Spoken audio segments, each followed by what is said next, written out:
the country's borders after being repatriated to their home countries. Of that number, the Department of Home Affairs says around 83,000 people have been processed through the Lindela Repatriation Centre after being found to be without valid documentation. But at a cost of almost 300 million rand, the department has already spent more than 5 times its allocation for deportations. The department briefed Parliament's Portfolio Committee on the status of the operation today. Lindsay Dentlinger has more. The majority of those returning to their country of origin hail from Malawi, followed by Zimbabwe and Mozambique. The number of people repatriated so far this year is more than double the 44,607 people repatriated during the last financial year.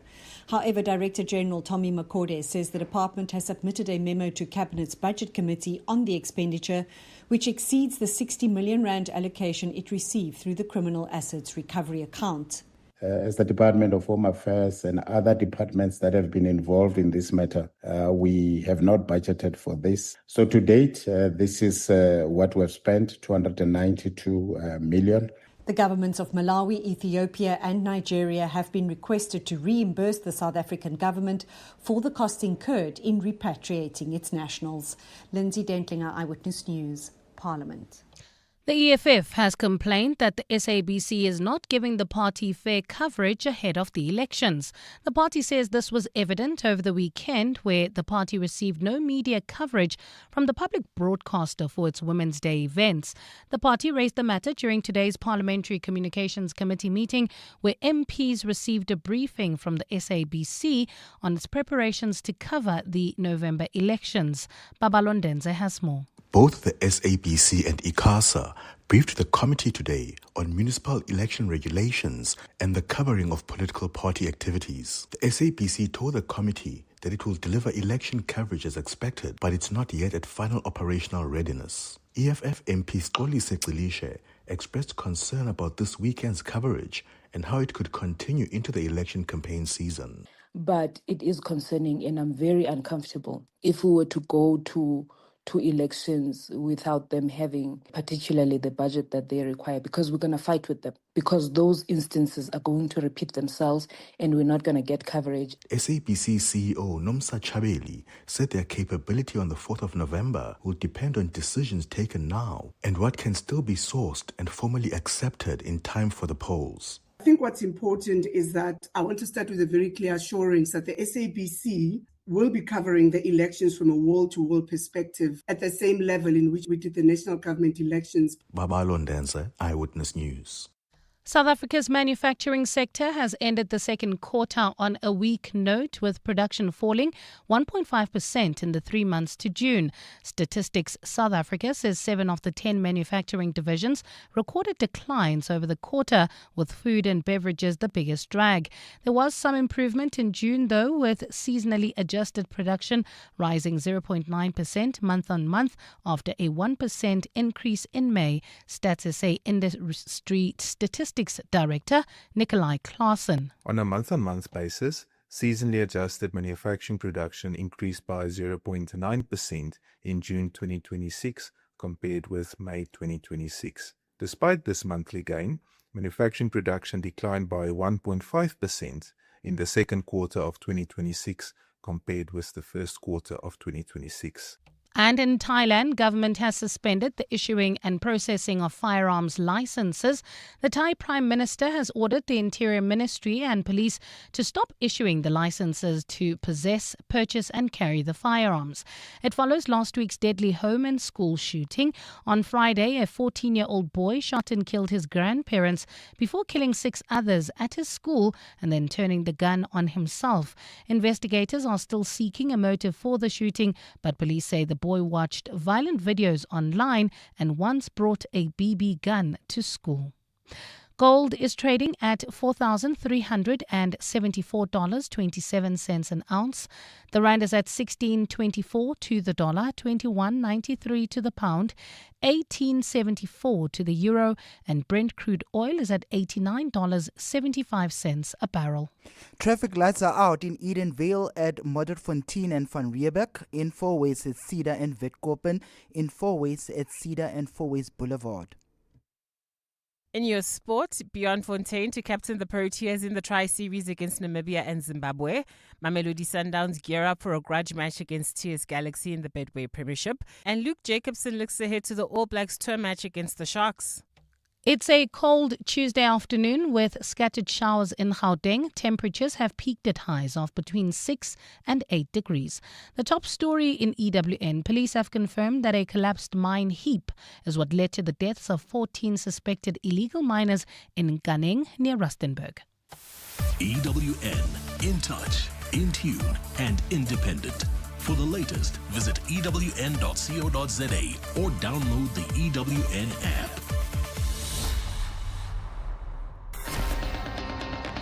You're with John Perlman on 702. Streaming on the Prime Media Plus app, DSTV channel 856, 92.7 and 106 FM.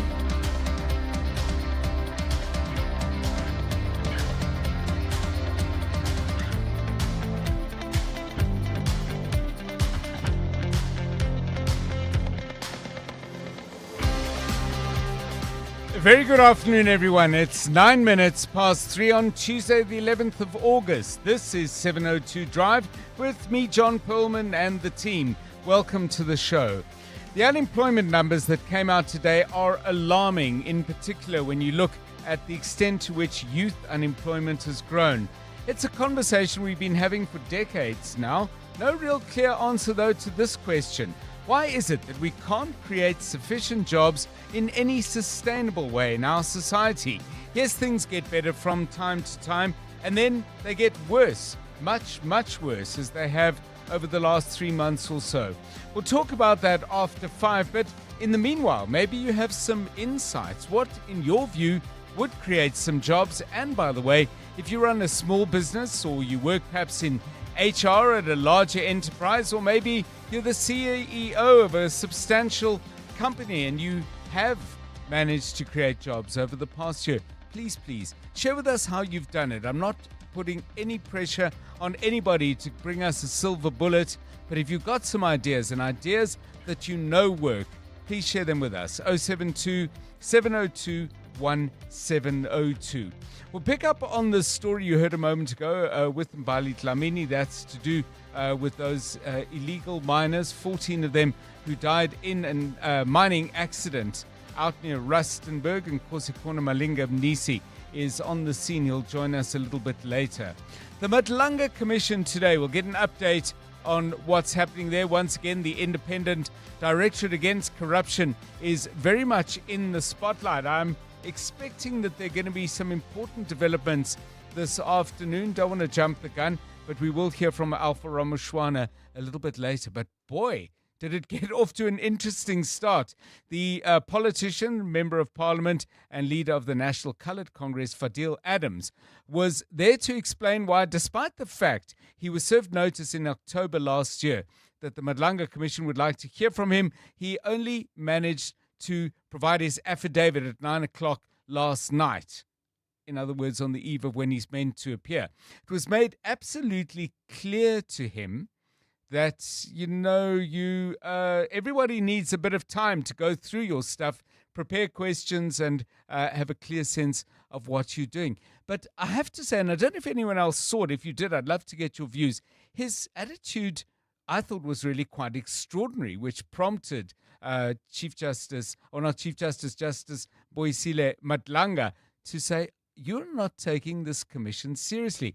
And Michelle Craig, who hosts the Newsroom Africa broadcast from 9 to 12, put it really quite brilliantly when she said, Fadil Adams came with the equivalent of saying the dog ate his homework, because his explanation for why he had failed to respond as he should and as due respect would govern, I would suggest, to the commission, was that he had a very unreliable laptop, and this laptop was preventing him from doing what he was meant to do to provide information to the commission. Justice Madlanga did suggest to him then that presumably the same laptop was preventing him from serving the constituents who actually voted for him to go to Parliament. So, yeah, he's off to a rocky start. He has until the 19th of August to get serious about the Madlanga Commission, which I don't think anyone needs reminding is a very, very serious business indeed. How serious this afternoon? We'll find out a little later with Alpha Ramoshwana. We'll have some music a little bit later in the show. Simple task for you, songs that have cold, icy, frozen, frigid, you name it. Pick it, anything to do with this cold weather that we're having at the moment in the title. Here's one.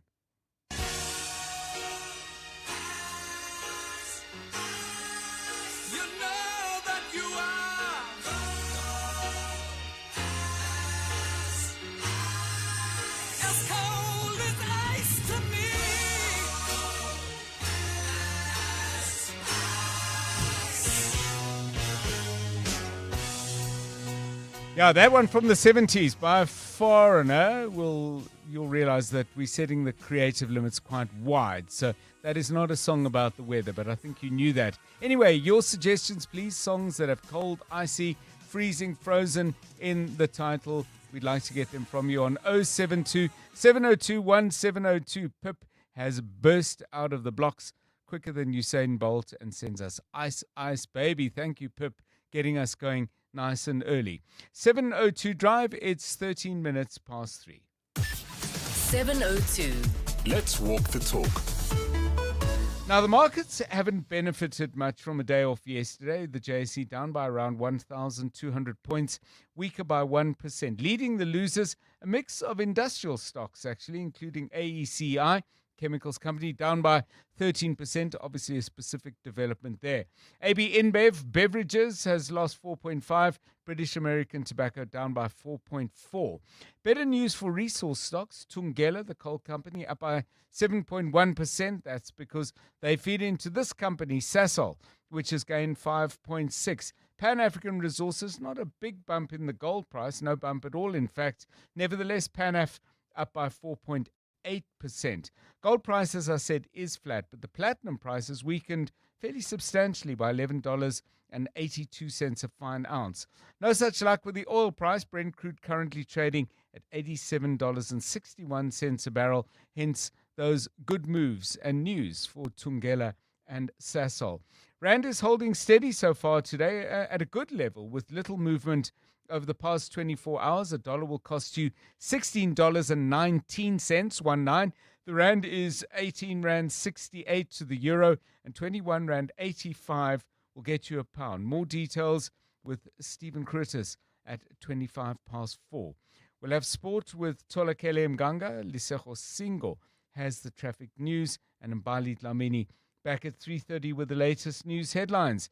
This is 702 Drive. We're live in the place where you live. If it's happening in 702 land, we will bring it to you as soon as we possibly can. If you know about something before us, or you know something with a different take and perhaps more precision than we do, because that happens, give us a ring on 011 883 0702 072 702 1702. Don't forget, you have your own grapevine, your own eyes and ears, and your own networks. And if there's news that you know, please don't assume that we know about it. We'd always like to hear from you. Use those numbers, please.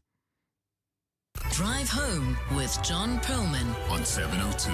Let's walk the talk. Now, this is a conversation I have with myself, but it's also a conversation I've often had with people who come from other countries and come to South Africa and happen to be here in winter. Every winter, not this one because it's been so mild, apart from this week. I think we had something, May, wasn't there, a couple of cold days? It's generally been a very benign winter, but in colder winters, people have always said to me, and I must admit I've asked myself this question, you know winter is coming because winter comes every year, and you know there are going to be some very cold days, but somehow in South Africa, you behave like the man who always goes out and never has an umbrella, or woman, and complains when they get wet in the rain. So we don't make our houses any warmer. We don't take any particular steps to prepare for the cold that is going to come round, and when it does, it can really be really uncomfortable, like it's been over the last two and a half days. I'm speaking for myself, and maybe I'm not speaking for you. have you ever at the end of any winter said, you know what, I'm going to do something about it? And it might be getting anything, ranging from getting better shoes to getting double glazing. I mean, who knows? There are different ways to address this particular problem. Maybe a woolen hat or two. Have you ever at the end of a winter said, you know what, I'm not going to do this again, and I'm going to take steps 1, 2, 3? If you've done that, tell us what steps they were and were they worth it? Jonathan Fairbairn, did you just suffer through winter and say, whatever, yeah, I ought to fix this, but then you didn't? Yeah, Maybe afternoon, John, and afternoon to our 702 family. So, I mean, I've got a very, very cold house, and it is north facing, but the problem is there's some trees and a little like patio overhang that blocks a lot of the sunshine into the house. So what we did say last year was we were going to explore converting our existing fireplace, which is a stock standard open fireplace, into an internal combustion fireplace, so closed with a closed door. So we got a quote on that, and it shocked me. Yes. It was like 45 grand to convert the fireplace. So it's not that cold, you probably said. So I said, yeah, I'll just throw more wood onto the fire and spend it that way. But, then we thought, okay, well, maybe we should look at air conditioning. And I haven't got quotes on that yet, but I'm seriously considering air conditioning, especially if it's like an inverter aircon with lower, electricity costs. Wouldn't run it all the time. But the biggest thing for us in the house is so we've got an ensuite bathroom, but in that bathroom, we don't have a shower. Yes. The shower's a little bit down the hallway in the other bathroom. So every morning and night you shower, and then it's like from there to the bedroom, and then in the bedroom, our bedroom is cold. Yes. So we're thinking of putting the aircon in the bedroom just to help make it a little bit more bearable, because it is ice cold. So I think the thing to do is to match all these quotes against the cumulative cost of 2 really good beanies, a case of old brown sherry, and some thick socks. And then it'll be spring. It'll be spring again. Yeah. Lisego Singo, what do you do about the cold? Have you ever taken steps either to get warmer clothes or maybe a new blanket, or do something in the place where you live? Yes, I was underestimating the coldness. I was doing an internship. Then I used to go where I used to do my internship without wearing gloves. Oh, yeah. Not too good. How long was your commute? I was walking there. Oh, okay. Yeah, then I was like, Nimir, I'm gonna get gloves. Because I don't like gloves because my hands are sweaty. Normally I've got sweaty hands, and with my gloves, but I have to. Yeah. Gloves. Courtesy calls. Yeah. Apparently you lose a lot of heat through the tips of your fingers and the top of your head. So any steps you've taken? I mean, have you at the end of winter said, got to do something about this, and then it's spring, and then it's summer, and we have lovely warm weather for long, long stretches, and suddenly it's winter again, and you've done absolutely nothing? We have another cold weather song, by the way. Glenn says, a great number, Winter by the Rolling Stones, off the Goat's Head Soup album. Soup. That's another way of getting through winter. 3:20, how's the roads? Well, John, in Bedford View, there's bumper-to-bumper traffic on and around the R24 East when you're heading towards the OR Tambo International Airport. In Bramley, there's slow-moving traffic on Louis Botha Avenue between 12th Road and Collard Drive. Also in Bramley, between Silverwood Road and Collard Drive. In Sandton, there's a stationary vehicle on Rivonia Road to the N1 South. Use Woodmead Drive or slip over towards Winnie Mandela Drive, depending on your exact starting point, while traffic on the M1 North is slowing between Van Riebeck Road and Giluli's interchange and Carr Street. Traffic lights are out in Edenvale at Modderfontein and Van Riebeck, in Fourways at Cedar and Witkoppen, and in Fourways at Cedar and Fourways Boulevard. Pointsmen are on duty in those areas. If you got any other traffic updates, head over to X at EWN Traffic.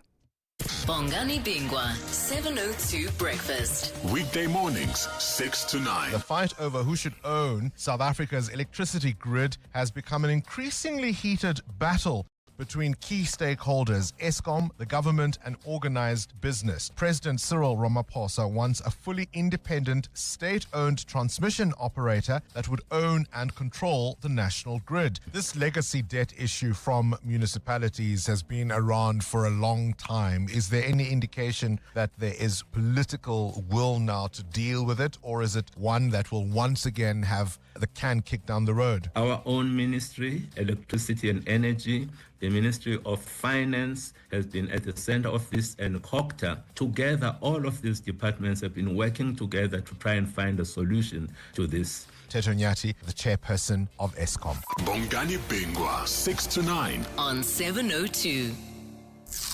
That's Sia before he got naked. Sia had a bumper bash and had to reattach his fender using duct tape and a prayer. So Sia got naked. He got comprehensive car insurance in seconds and can now submit claims instantly on the Naked app. No more arts and crafts for you, Sia. Cover your car and home now at naked.insure and see how easy insurance can be when you get naked. Naked Financial Technology is an authorized FSP. Get naked. To walk the talk is to turn words into meaningful actions. And it's what we at 702 are committed to doing every day. We're also committed to following the rules set out by the Broadcasting Complaints Commission's Code of Conduct. To give you balanced programming, fair comment, and accurate news. But if we stumble along the way and you feel we're not living up to the code, let us know on comment@702.co.za. And if after that you're still not happy, you can direct your complaint in writing to the Broadcasting Complaints Commission, PO Box 412365, Craig Hall 2024.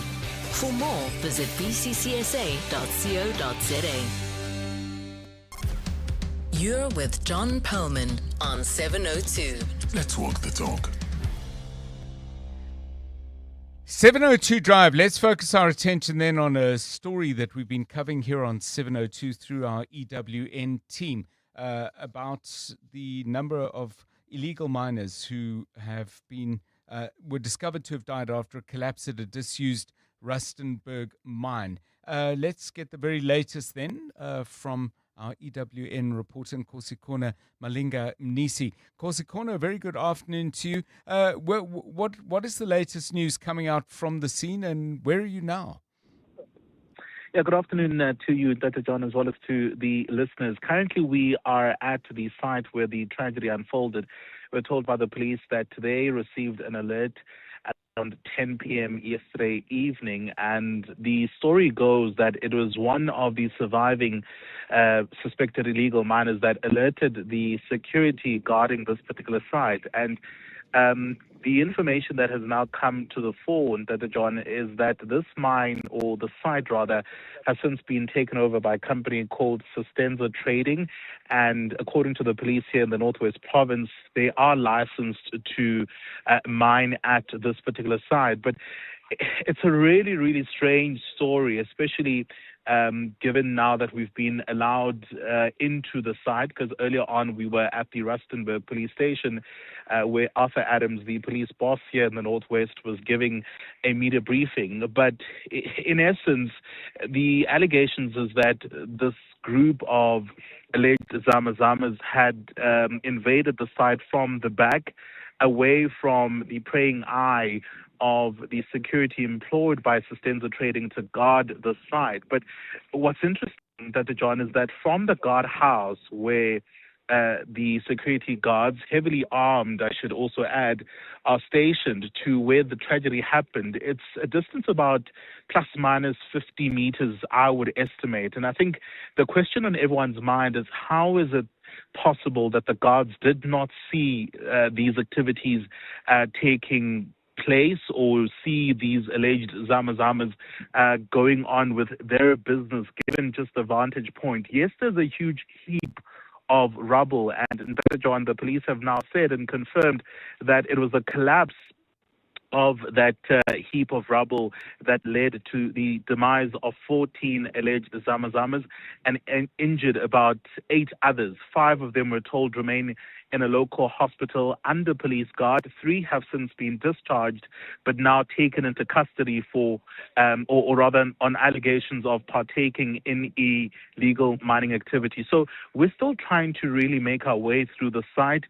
We have been warned, however, by police, and they are also just guarding us for our own safety, that the site in itself is not stable. It further collapsed, we're told, earlier in the day, because when we arrived about an hour ago at the site from the media briefing at the Rustenburg police station, we couldn't access the site.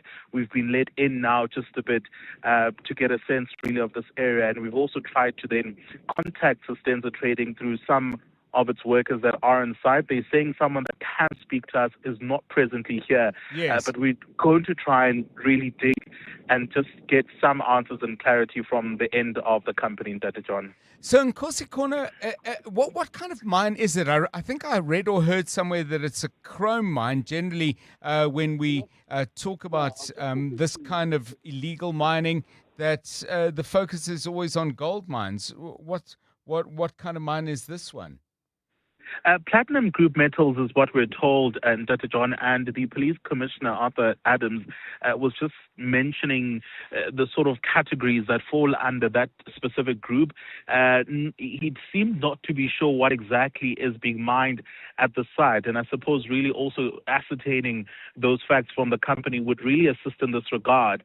But we're told that they were mining under that specific group, and as I said, this is a site that was taken. The police say it's a disused dumping site, but it seems as if even some time ago there were mining activities taking place here, and as I said, they are licensed, as we're told by the police here, to mine at the specific site, and it is quite secured. I mean, there's barbed wire across the site, but as I said, the allegation is that these illegal miners came from the back and they were not spotted, and the police themselves say, one, they weren't aware of the operations of this company because they say it's essentially not their task to conduct oversight. The police commissioner in this province questioning as to when last did the Department of Mineral Resources conduct a site visit to such a site, because they would have then issued that specific license.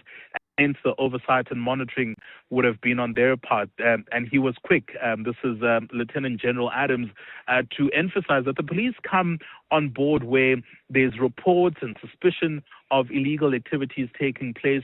But he says it's not their sole mandate and responsibility to go around each mining shaft, and saying there's so many of them, where would they start? And they're quite limited, and they've got limited resources to embark on such an activity. But they're saying with collaboration, working together with a number of stakeholders, they would be able to get a better grip, because you would know, Dr. John, that this is one of the most affected provinces when we speak about the scourge of illicit mining. Thank you so much, Nkosi Malinga Mnisi, with that update from Northwest Province. Tragedy there, 14 people dying after part of a disused mine collapsed. 702 Drive, we're coming up now for 3:30. A little bit later in the show, we'll be talking about colorectal cancer and the fact that this form of cancer is hitting people younger. We'll also tell you why it is that we're focusing on that particular type of cancer on this Tuesday in August. It's 3:30. 702. WhatsApp John on 072 702 1702. Right, let's find out the very latest from Mbali Dlamini.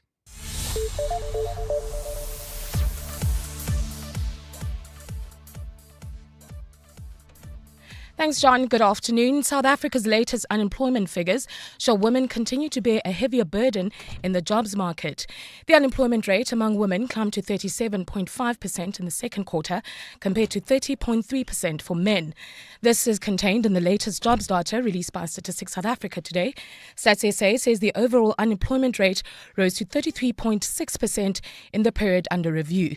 Statistician General Rusenga Maluleke.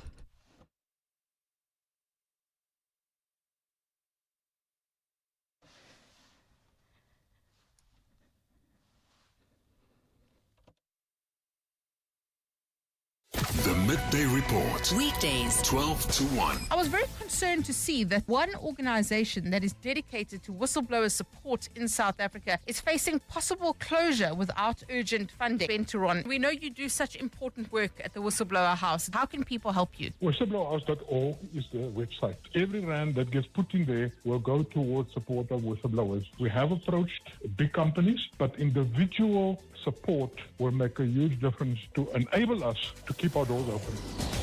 the Midday Report With Mandy Wiener. 12 to 1 on 702. 702. Will you survive the AI revolution or thrive? Regenesis presents the School of AI, the first of its kind in Africa, powered by 100 world-class AI experts delivering cutting-edge training, consulting, and real-world AI solutions. Regenesis has embedded compulsory AI modules across all their programs and 12 of their schools, from business and law to education and technology. Join the movement now. Enroll at regenesis.net. Regenesis, one institution leading the way. So the other day I get this call from an insurance company. The lady asked me if I'm comfortable with my excess. I said, excess? Well, according to my therapist, I'm apparently a little too comfortable. But sometimes you just need to make sure. You know what I mean? She just put down the phone. I don't get it. Don't get that insurance. Get Pineapple. It's easy to get and online. Pineapple FSP 48650 is underwritten by Omart Insure Limited, a licensed non-life insurer and authorized FSP. T's and C's apply. You're with John Perlman on 702. So I was asking you about things that you've done at the end of a cold winter where you say, we can't be this cold again. Last year, Radia says, shout out to my amazing husband, Zach. He got a fireplace installed this winter. We've been discussing it for years, and he made it happen. Go, Zach. Well done. 27 minutes to 4. EWN Sport. Okay, let's catch up with what's happening in the world of sport. Tolakele Mganga, very good afternoon. What's going on? Thanks so much, John. Bjorn Fontaine has been named Proteas captain for their white ball tri-series against Namibia and Zimbabwe later this month. All-rounders Dwan Jansen and Ethan Bosch receive first call-ups, while nationally contracted players Devalt Brevis, Tony Dezozi and Kwena Mapaga are also selected. And with the busy summer of cricket coming up against England, Bangladesh and Australia, Shukri Conrad has discussed his thinking around squad selection.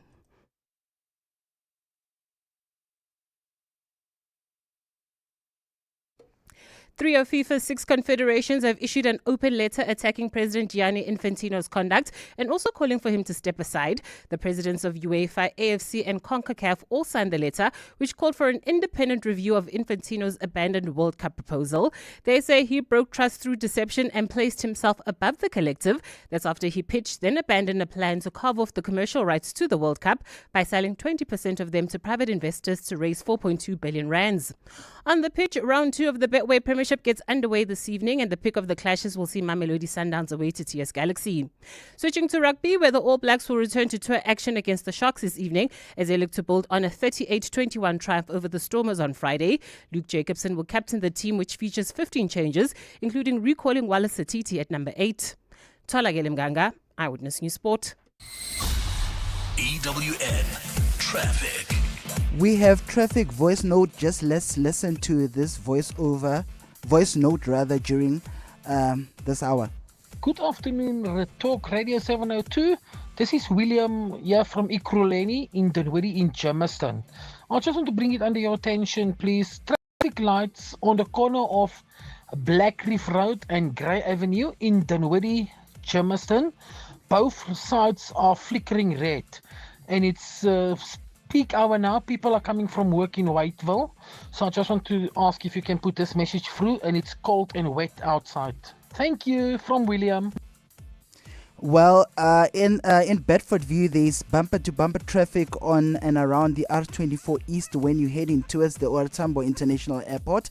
In Bramley, there's slow-moving traffic on Rebotha Avenue between 12th Road and Collard Drive. Also in Bramley, between Silverwood Road and Collard Drive. In Sandton, there's a stationary vehicle on Rivonia Road to the N1 South. Use Woodmead Drive or slip over towards Winnie Mandela Drive depending on your exact starting point, while traffic on the M1 North is slowing between Van Riebeck Road and Gilulis Interchange. Also on Carr Street, traffic lights are out in Edenvale at Modderfontein and Van Riebeck, in Fourways at Cedar and Witkoppen, in Fourways at Cedar and Fourways Boulevard, in Fourways at Church and Witkoppen.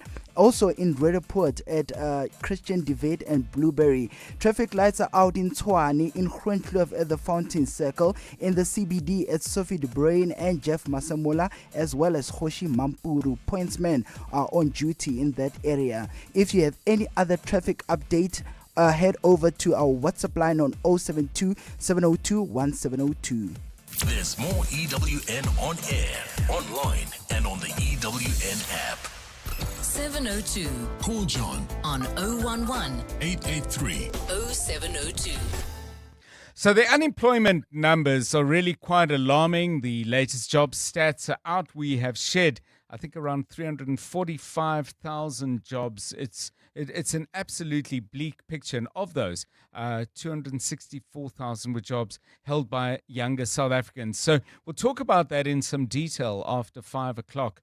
But I've been asking you, first of all, you've got some ideas on what we can do about dealing with unemployment. But secondly, if you or anyone you know or a company you work for has actually managed to create some work, even if it's 4 jobs, 5 jobs, it doesn't have to be a monumental or dramatic number over the last year or so, please do give us a call and let us know, or drop us a note on 072 702 1702 and 011 883 0702. Ronaldo is on the line on that very subject. Good afternoon. Good afternoon, John. How are you and the team? Yes, doing well, thanks. Hope you're well too. Tell us. So on this topic, John, when it comes to the youth unemployment, specifically when I look at SOEs and in the government sector, the company that I work for, which I won't mention, but what I see there over the years I've been working there is a failure of a concession plan, whereby you find yourself with people that are about to go on pension in the next few years, about to clear out and so forth, but then you come and find that there's nobody there to fill that role. And I feel like that if our government could actually, just take some time, due diligence, or say, that's how you say, do some due diligence, and actually look at how you can forcefully, not forcefully, because I feel like that sounds a bit wrong, but if you could put it in a way that you change people's contracts as the pension age gets closer, so that it's no longer based off of your KPIs for that role, but more of a mentorship role, so that we know as the company that we have 3 candidates that you will be training, and before you go on pension, here are the candidates, and then when I go on pension, I believe this is the best candidate. They've adapted to what I've taught them, and I feel they would fit my role better. So I feel like that's part of that's something that I feel like our government really, and also private sector seriously need to look into. Yeah, thanks. There's a great suggestion in there, Ronaldo, and in fact, many companies may well already be doing something like that. But I thought what was interesting, especially about what Ronaldo had to say there, as you make this a KPI, that as you move into the last stages of your career, you're not only looking at output and all the other things that you've been measured on in the past, but you actually look at your contribution to succession. Of course, one of the problems that would get in the way of that is if companies are feeling the pinch and they're looking to actually reduce the number of people they hire and reduce their wage and salary bills, then they may not be planning to replace the people who are going out on pension. So that's a challenge in and of itself. Give us a call on 011 883 0702 and 072 702 1702. You're with John Perlman on 702. This is Terry from Pretoria, and we have been in the same house for 46 years. Absolutely freezing cold. 3 degrees colder than most of the other suburbs in Pretoria. And this year, finally, we decided to treat ourselves to double glazing in our bedroom. What a difference. It's still freezing, but it's not minus something. Natejona, this is very simple. The unemployment issue can be sorted very, very simple. Get rid of the tenders, hire people in the municipalities, hire people in the parastatals. Then you've got people that are working, you've got revenue that is going to the state. This issue of the tenderpreneurs must be get rid of. Get rid of those. Remember in the olden days where you used to have municipalities working or municipal people working regularly. These people were able to look after their families. On top of that, government will be able to get their revenue so that they can do the infrastructure. Get rid of the tenderpreneurship mentality, get people to work within those municipalities so that they can start doing, whether you're talking roads, you're talking whatever that you can think of that the government has to do. Get rid of tenderpreneurs. That's it.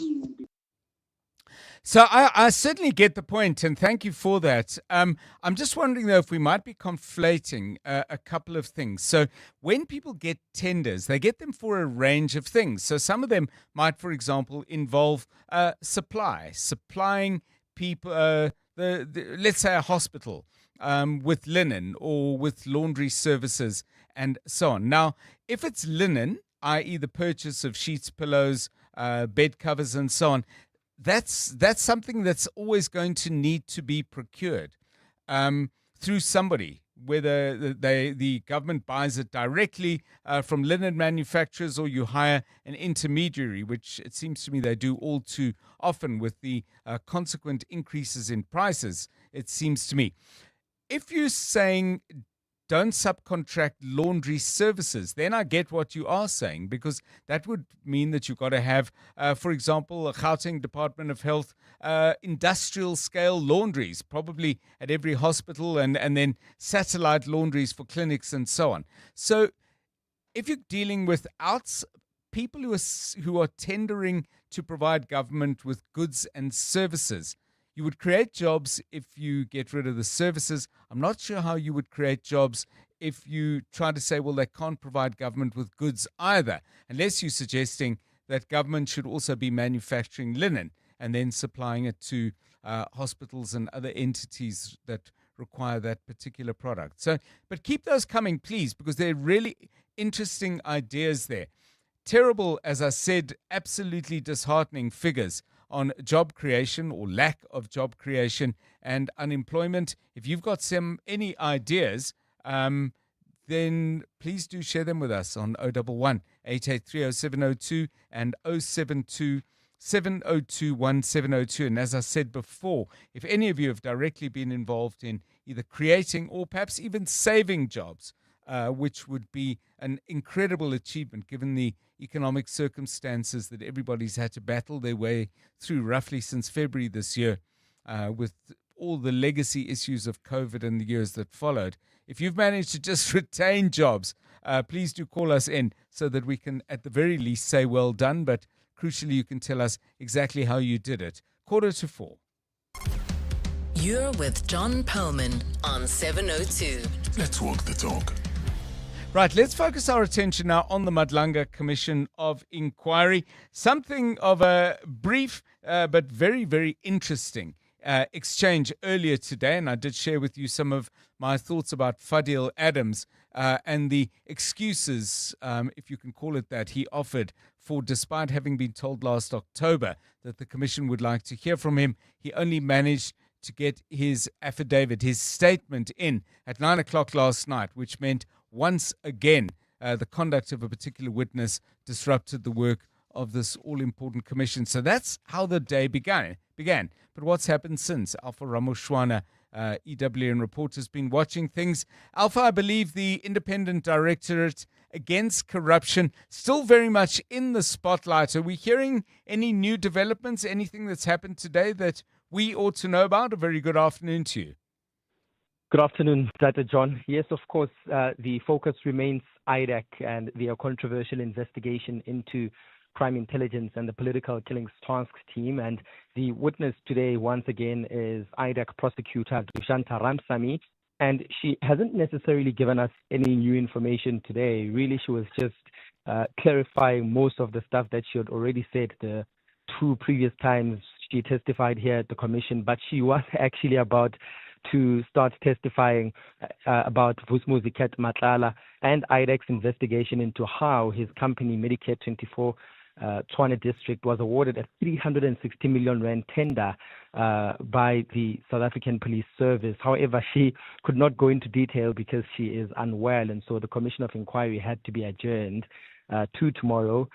She's going to be back here on Friday to give the much anticipated testimony about IDEC's investigation of Vusmuzi Ket Matlala. So that was going to be the most interesting testimony that we were going to hear today, but it was cut short. But of course, the more she continues to testify, and Dr. John, we are beginning to get a sense of how Andrea Johnson was operating and running IDEC.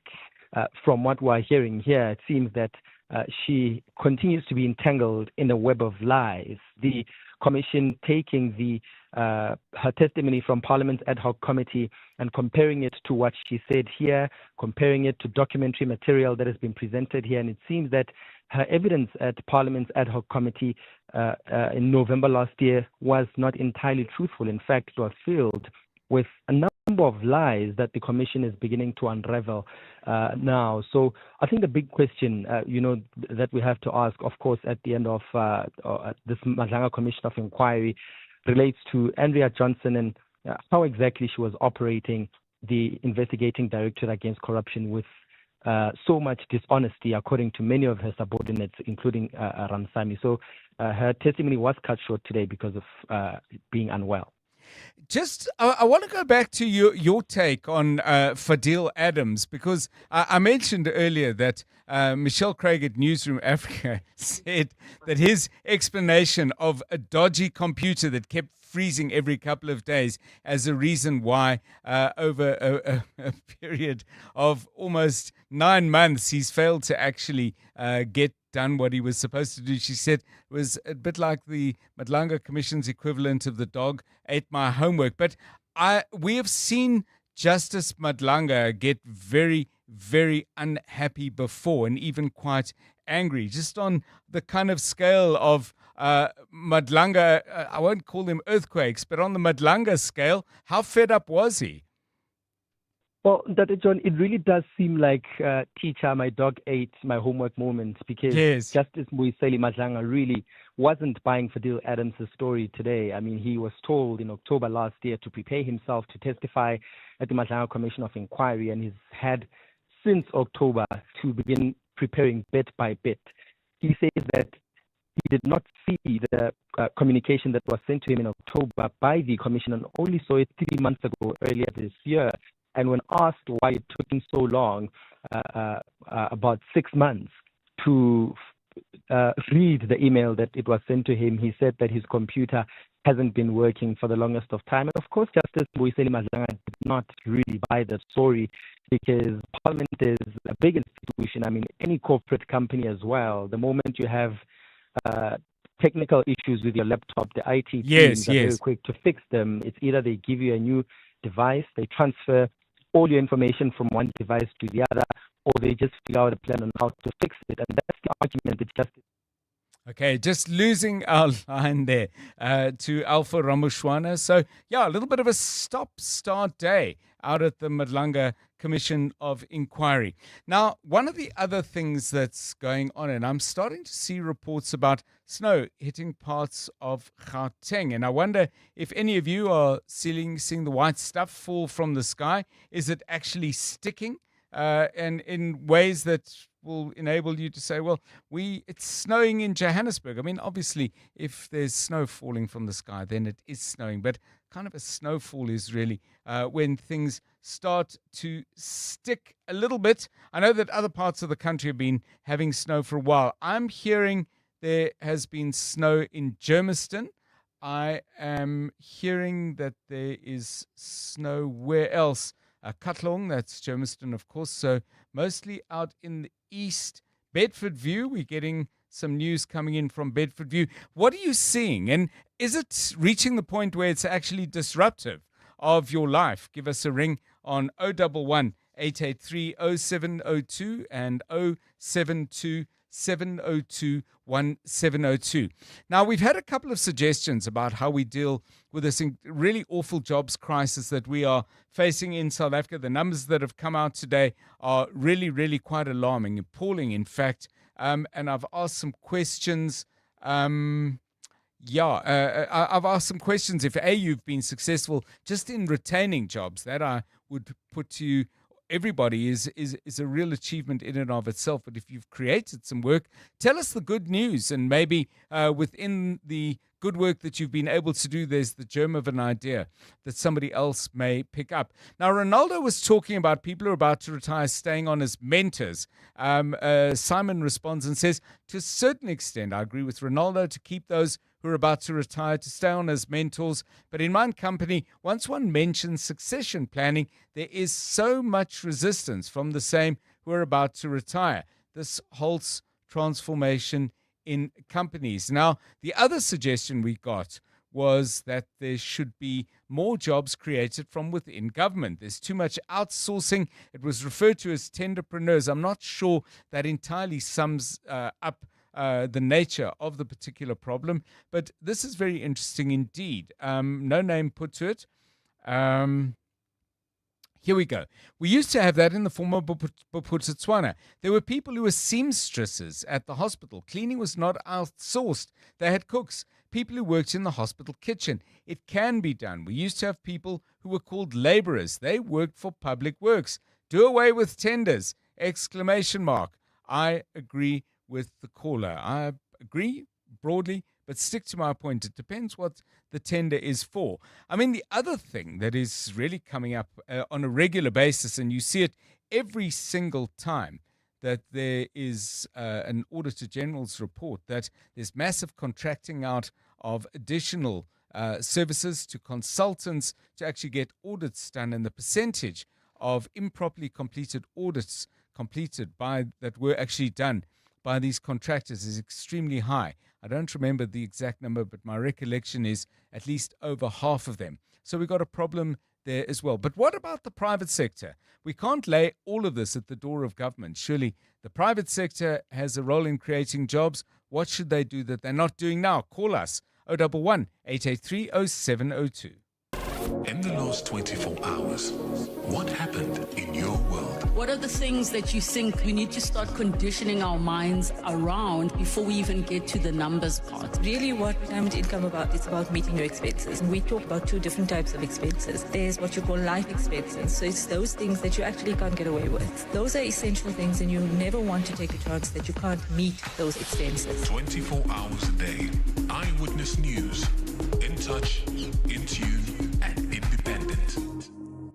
Amy Jeffter's satirical play A Good House comes to the Market Theatre. Set in a middle-class gated community somewhere in Joburg, a shack appears on a vacant plot. Watch as the neighborhood's only black couple navigate the true cost of fitting in, while their white neighbors reveal their own assumptions about the shack's unseen occupants. Don't miss this biting new South African comedy at the Market Theatre this August. Book now at markettheatre.co.za. That's Thabo before he got naked. When Thabo's car broke down, he did what every manly man does best. Hit things, fiddle, and hope it works. So Thabo got naked. He got comprehensive car insurance in seconds and can now call roadside assistance anytime on the Naked app. Tools down, Thabo. Cover your car and home now at naked.insure and see how easy insurance can be when you get naked. Naked Financial Technology is an authorized FSP. Get naked. 702. WhatsApp John on 072 702 1702. Afternoon, John. It's Veronica from Spruitview. I'm living in the same house too, and my bedrooms are facing the sun, and my lounge and my dining room. So my house is hot winter. You know, my daughter at times when she works from home. She comes to her own bedroom to come and work here. She doesn't stay with me, but she comes just to feel the warmth because her bedrooms are so cold. Yeah, I'm so fortunate. I remember when I was working from home before I took pension, I used to sit in the bedroom, open my curtains, and bask in the sun while I'm working. Yeah, you don't even have to wear a jersey. But today, because there's no sun, it's very cold. So I'm sitting with my water bottle. I'm fine. Yeah, I'm lucky. I can't change anything. I don't even have we just bought the heater the other time, but really my house is hot. Yeah. Fortunate me. Thank you. Bye-bye. Good afternoon, John. And to the listeners, the person that sent the voice note saying that the tender system needs to be gotten rid of is absolutely on point. City council should be fully employing people on a daily basis. We should be seeing a myriad of people on the street just taking care of public areas, from the basic picking up of papers to actually repairing areas, making the spaces look good, and just maintenance. And just that on its own creates other peripheral vocations. Those people need to be taken care of in terms of HR. So you need to employ more HR people. The books need to be balanced. They need to be paid. Payroll people, managers, to make sure that the jobs are actually, taken good. The jobs are done well. Landscape people, landscapers, whatever you call them. There's so many other peripheral vocations that then are realized.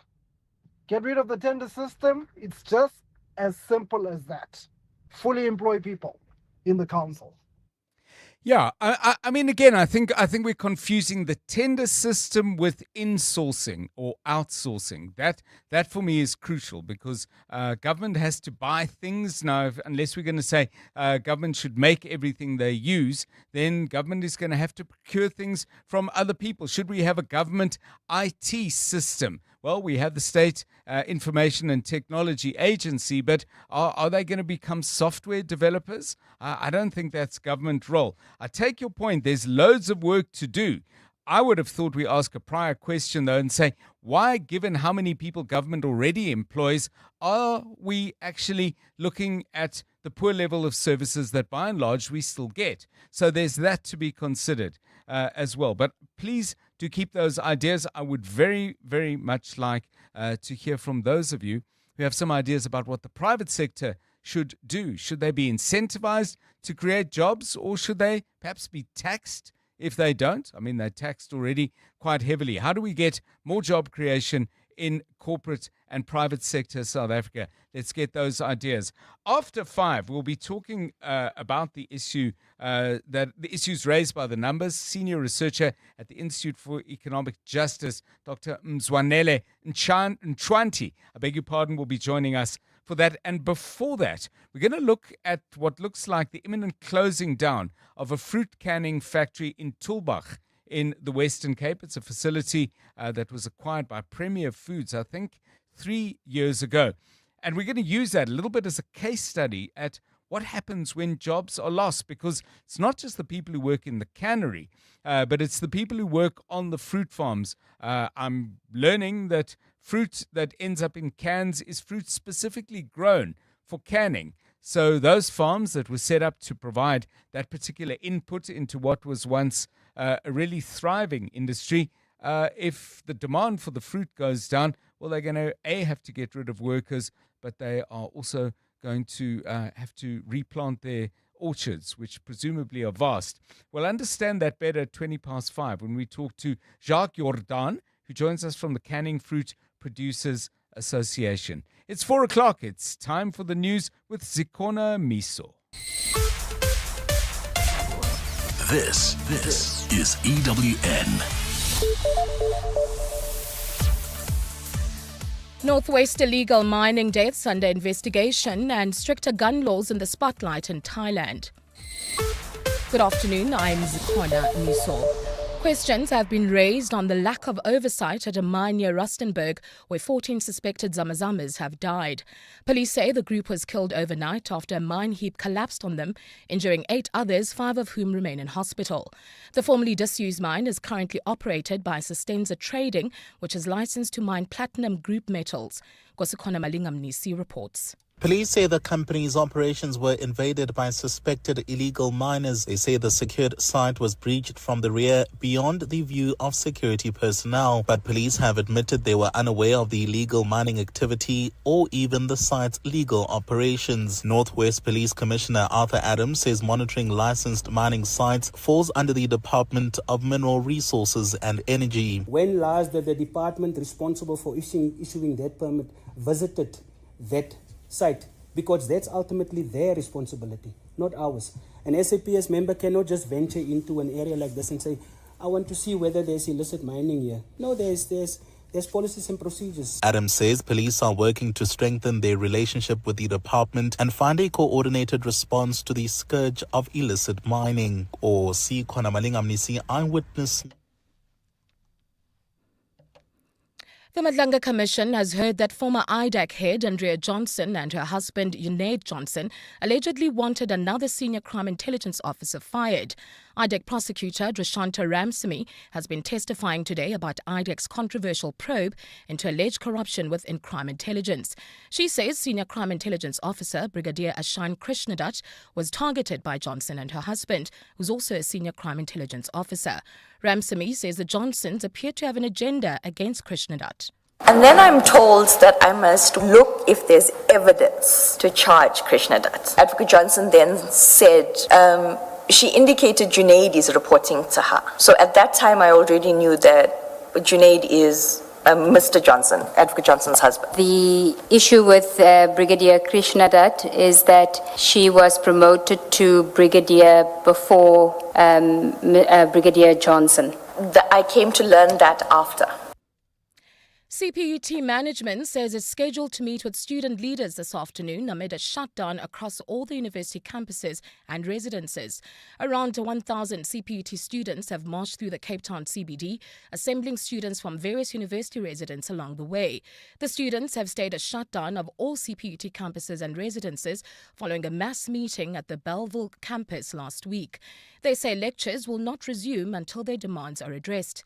Mihle George has a story. The CPUT SRC drafted a list of demands, including a reduction in residence fees that exceed the NSFAS funding cap, and independent forensic investigation into the university's finances.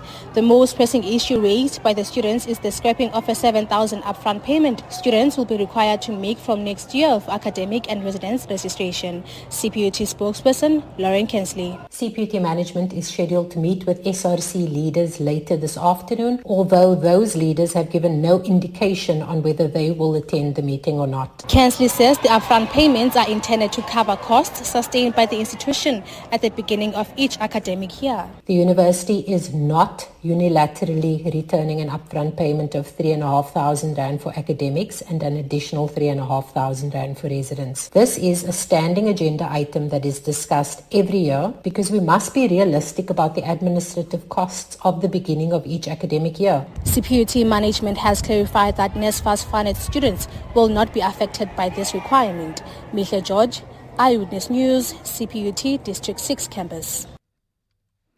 South Africa's manufacturing sector has ended the second quarter on a weak note, with production falling 1.5% in the 3 months to June. Statistics South Africa says 7 of 10 manufacturing divisions recorded declines over the quarter, with food and beverages the biggest drag. There was some improvement in June, with seasonally adjusted production rising 0.9% month on month after a 1% increase in May.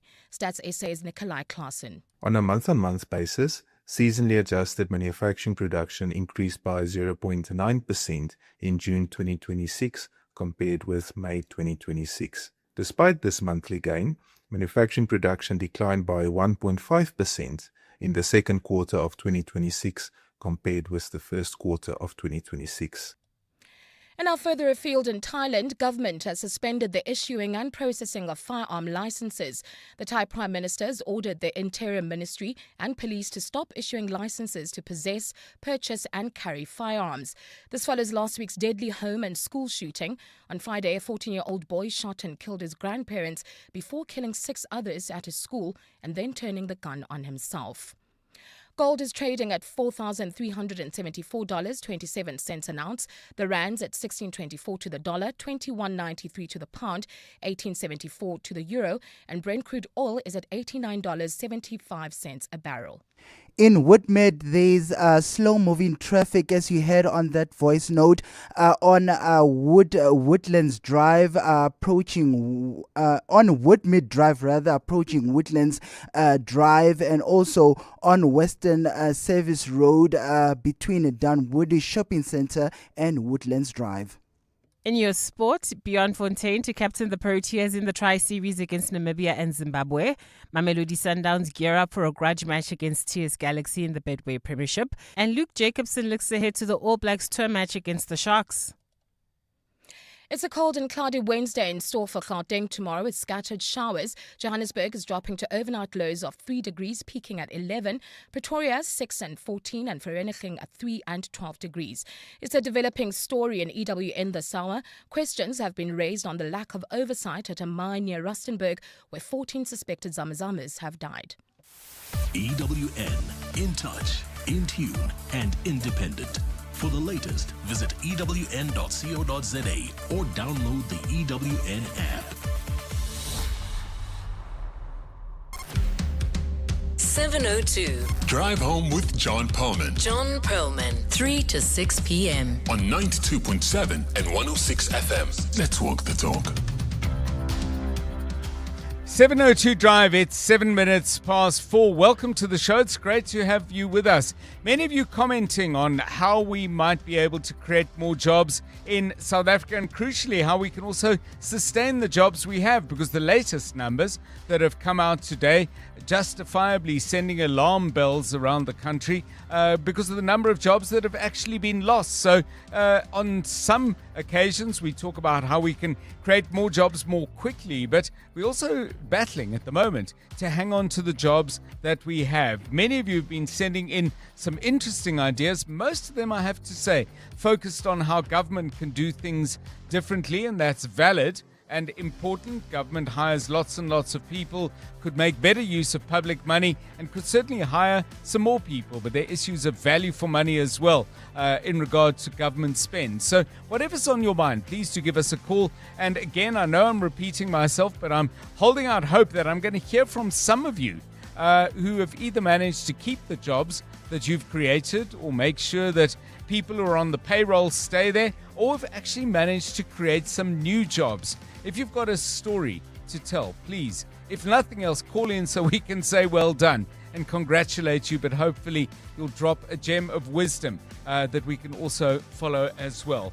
Coming up in a moment on 702 Drive, we're going to talk to Lorraine Govender, National Manager for Health Programs at the organization Cancer, and speak to her specifically about colorectal cancer. And we're doing this in the face of a real tragedy that many of you have been responding to, both on the station and via social media. It's the passing of Lisa Gundelfinger Koppel, who was a well-known lawyer and also the wife of Danny Kaye, the much-loved musician. They created a family. They have 3 children, and in a very, very poignant message to the well-wishers and the mourners who wish them comfort and long life, as we do here on 702 Afternoon Drive, they also make this point in this family statement from both the Koppel and Gundelfinger families. And I'll read it for you, all of it, because I think it's important. We're sharing Lisa's diagnosis now for one important reason: awareness. Colorectal cancer screening was traditionally recommended from age 50, but the disease is increasingly affecting younger people. Today, international guidelines recommend routine screening from age 45 for people at average risk, and persistent symptoms should always be discussed with a doctor and properly investigated. Lisa hoped that one day she would use her experience to raise awareness of this disease and help others through early detection. She never got that opportunity. Our family will now carry that purpose forward in her name. And we'd like to, on 702, make our own small contribution with that interview with Lorraine Govender. That's coming up shortly on 702 Drive. It's 10 past 4. 702. WhatsApp John on 072 702 1702. Good afternoon, John, and the good team there. You know, the problem is the government cannot hire everyone. The companies need people who have experience. But most of these companies, they don't train anyone. So how are they going to get people who are having experience? So the private sector needs to play their role in solving this problem. Thanks, William Pretoria. Good afternoon, John and the family and the team. The only way that we can create jobs and also sustain the jobs that we currently have is to grow our economy. Economic growth. I'm not saying only economic growth will take care of our problems, but I think economic growth is the crux, which will enable us to grow our economy. Without economic growth, if our economy is still growing at 0.1, 0.2, 0.5 per quarter, it is not enough to create jobs. This is Papa from Tembisa. Good afternoon, John, Edmund Pretoria East. So one of the callers just phoned in and said everything that we would require our municipalities to deliver upon. Now the funny thing is, we used to have all of that exactly. We had well-run municipalities. They had their mandate. They executed on them. They were well managed. They were well audited. I guess you can read between the lines what happened. This maladministration and cadre deployment. That is what happened. And I blame everything related to that solely on the ANC shoulders, because it is their fault. Regardless of how you spin it, it comes down to them. Yeah, I mean, just to respond to the last point, well-run municipalities delivering high-quality services in the old days, well, the big question would be to who? That was certainly not the lived reality of many black people, and I use the term black in its broadest terms, African, Indian and coloured. I'm not sure all of them would agree and say, yeah, the municipalities were really well run and they delivered the services we need at the scale that it was required. That does not in any way, shape or form excuse the other point that you're referring to, where there is maladministration, waste of public money, and simply people not doing their jobs properly, either because they can't or they don't care sufficiently to do so. I get all of that. But when we look back at the picture of the past, I think we should look at a 360-degree view of that past, because I'm not sure that everybody got those great services that you were referring to. On the question of, government creating more jobs, again, we must get rid of the whole tender system. If we want software, we get it directly from Microsoft. We won't have Magubane IT Services, says Refilwe, given a tender to come install the software. We want linen, we get it directly from a manufacturer through our SEM buyers, not through Van Wyk tailors. Hope you get it. I do get it. I get that will be fine when you're talking about goods.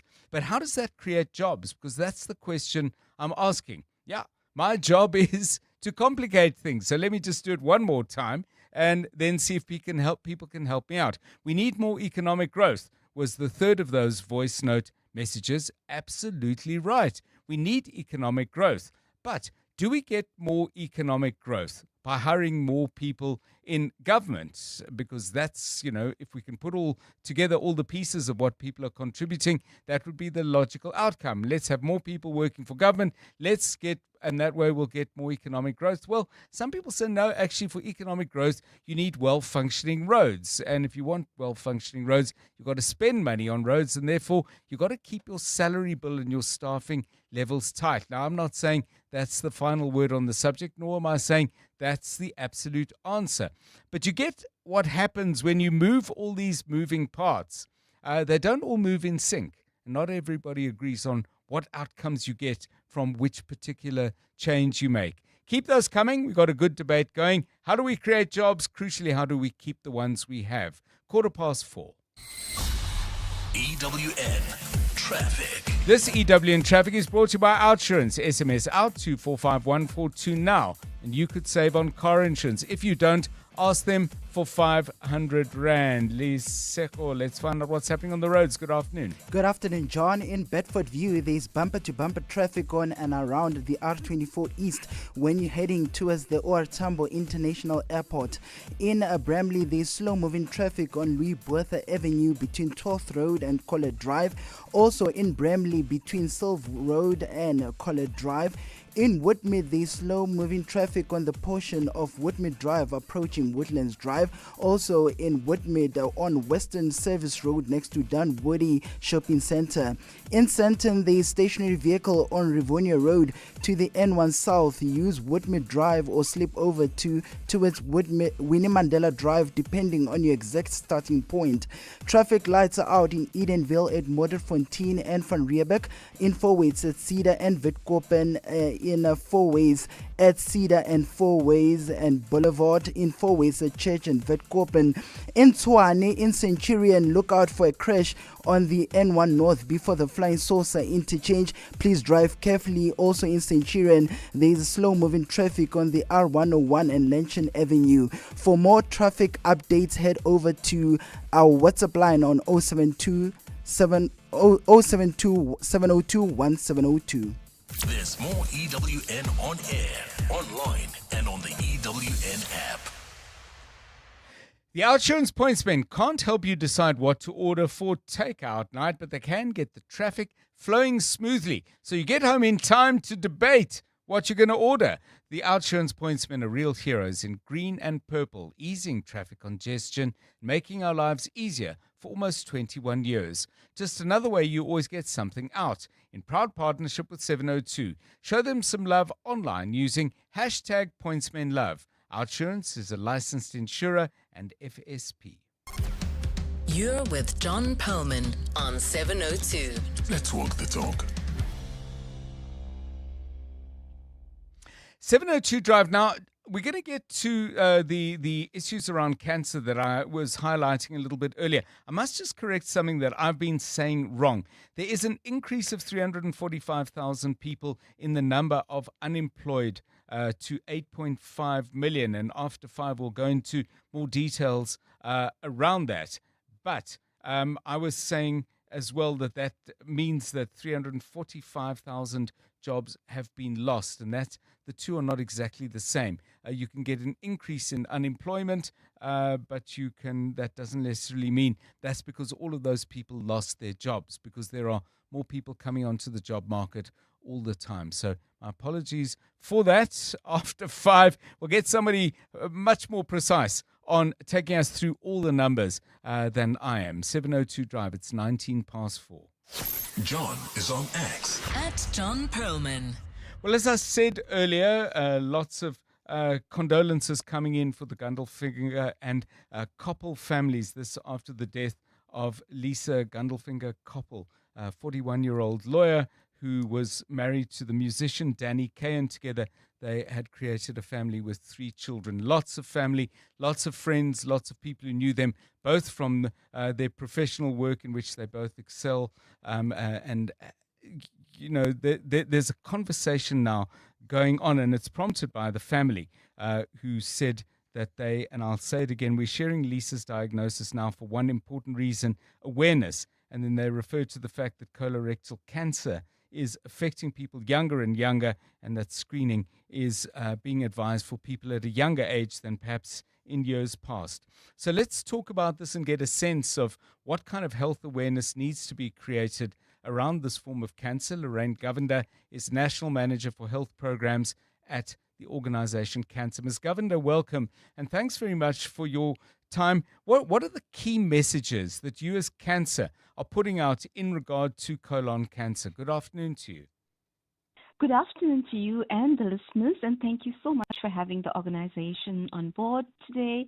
Our sincere condolences go out to the family on their loss.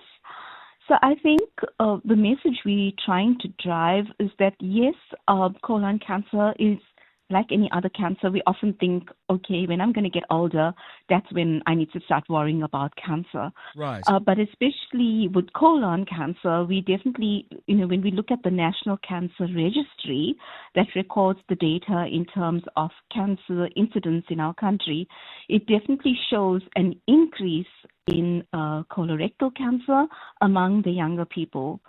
So our message is definitely around awareness of this cancer. So crucial, I suppose the crucial thing that you want out of awareness is people developing good habits in regard to screening, understanding their own health and so on.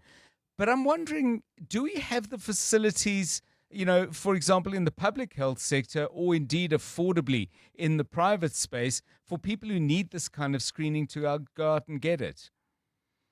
Yeah, no, thank you for that question. I think the challenge in terms of screening, yes, we don't have, to start off with, in order to implement any sort of screening, we need to have a policy in our country.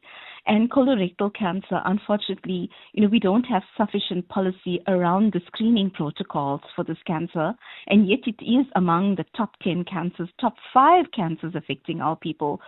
So in terms of the public sector and screening in our country, unfortunately, there are the private sector insurance holders who do allow for screening, especially if there is a genetic predisposition to this cancer. So the challenge we have with colorectal cancer is that early stage disease may not cause any symptoms at all. Yes. And therefore, it makes screening especially important. But I think the message we want to convey to our listeners this afternoon is definitely to know the warning signs of cancer, especially colorectal cancer. And, again, touching on our younger population, not to have the assumption that cancer is not going to affect you. Colorectal cancer, cervical cancer, breast cancer, all of these cancers are definitely impacting and having an effect on the younger people. But what we want to say is it's not all doom and gloom. And we want to say to people, please be Yes. aware of the signs and symptoms. And Jonathan, a lot of the times our body talks to us. We know when there's something wrong, but there are a lot of challenges in terms of really us, identifying what is wrong and going out and seeking health care, Right. professional advice and screening. It's important, but we often don't do this. Let's take a call then. Elvis is calling from El Dorado Park. And Elvis, a very good afternoon to you. I understand we're talking to your direct experience. Welcome. What have you got to share? No, I was just going to basically share, I did a lot of driving. So I got up in the morning early at 5 o'clock to beat the traffic to get to Hoodmead. And I started feeling the discomfort in my rectum. Right. In my that area. And I sort of ignored it and whatever. I just thought I put it down to driving and sitting in the car all the time in traffic, whatever. But eventually it got worse. And then I said, let me go and check this out. And I went to have some tests done, etc. And I was then diagnosed with stage 3 colorectal cancer bordering on stage 4. And the doctor at the time told my wife and me, hey, this guy's only got 1.5 years to live, and that was in 2018. Whoa, okay. So you're hanging in there, Elvis. No, I'm fine now. Yeah. But my main message is, Please. In my journey was I met a lot of people that had colorectal cancer, and they were told that, okay, we're going to remove your rectum, and you're going to have to live with this permanent stoma bag. And a lot of people opted not to take the op. And they said, well, look, it is what it is and whatever. And they actually passed away. And so my advice would be, don't be scared of the op. Take the op. And don't be scared of a permanent colonoscopy bag, a stoma bag, because it really becomes a part of you, and you don't even feel the difference. And I always joke to a lot of my friends and say, how's it going with that stoma bag? I say, look, I don't have to sit where you people sit, and Yes. then they laugh. So, but you sort of get used to it. So it's not an easy journey, but it is a beatable journey. I'm fairly healthy now. After about 2 years of recovery, Yes. I went back hiking. And, I live a full life. So, there is hope there. Elvis, thank you so much, and thanks so much for sharing in full the journey that you've been on. Paul adds this: I think I can say that my chronic bowel discomfort has saved my life. This is because it has impelled me to have colonoscopies. Precancerous polyps and tumors were found. Lorraine Govender, a last thought from you, and you spoke a little bit earlier. I don't know if you said policies or protocols, but you were saying that we don't have sufficient policy clarity around this form of cancer. If we were to change that, what needs doing? A final thought from Cancer and yourself. Definitely, policy will guide us in terms of screening protocols. Okay. So I think, again, before we even get into the screening, the education and awareness around this cancer. And, I want to thank Elvis because he touched on something so important, and I just want to allude to that. In terms of the colostomy and ostomy, yes, so that is one of the complications that arise as a result of colorectal cancer. But going back into, and yes, what Elvis said, you can lead a normal, healthy life, and cancer has got, a lot of support in terms of that. But I think in terms of policy guides us in terms of what we can expect, the education and awareness around that as well. So, and screening protocols. And I think the message we want to say to people is, and to our government, we definitely need policy, we need guidelines, yes. We need the education to be out there in the community so people can have early detection and screening around this. We need healthcare professionals to know more about the signs and symptoms of this cancer because it's often misdiagnosed. Misdiagnosis is a huge contributing factor to late diagnosis and death, and people need to have a good quality of life right. if this cancer is detected early. Thank you so much, Lorraine Govender, National Manager for Health Programs at Cancer. Perhaps you're a medical professional and you've walked the journey, firstly with patients in the early stages where you're investigating, inquiring, screening, and then dealing with the findings.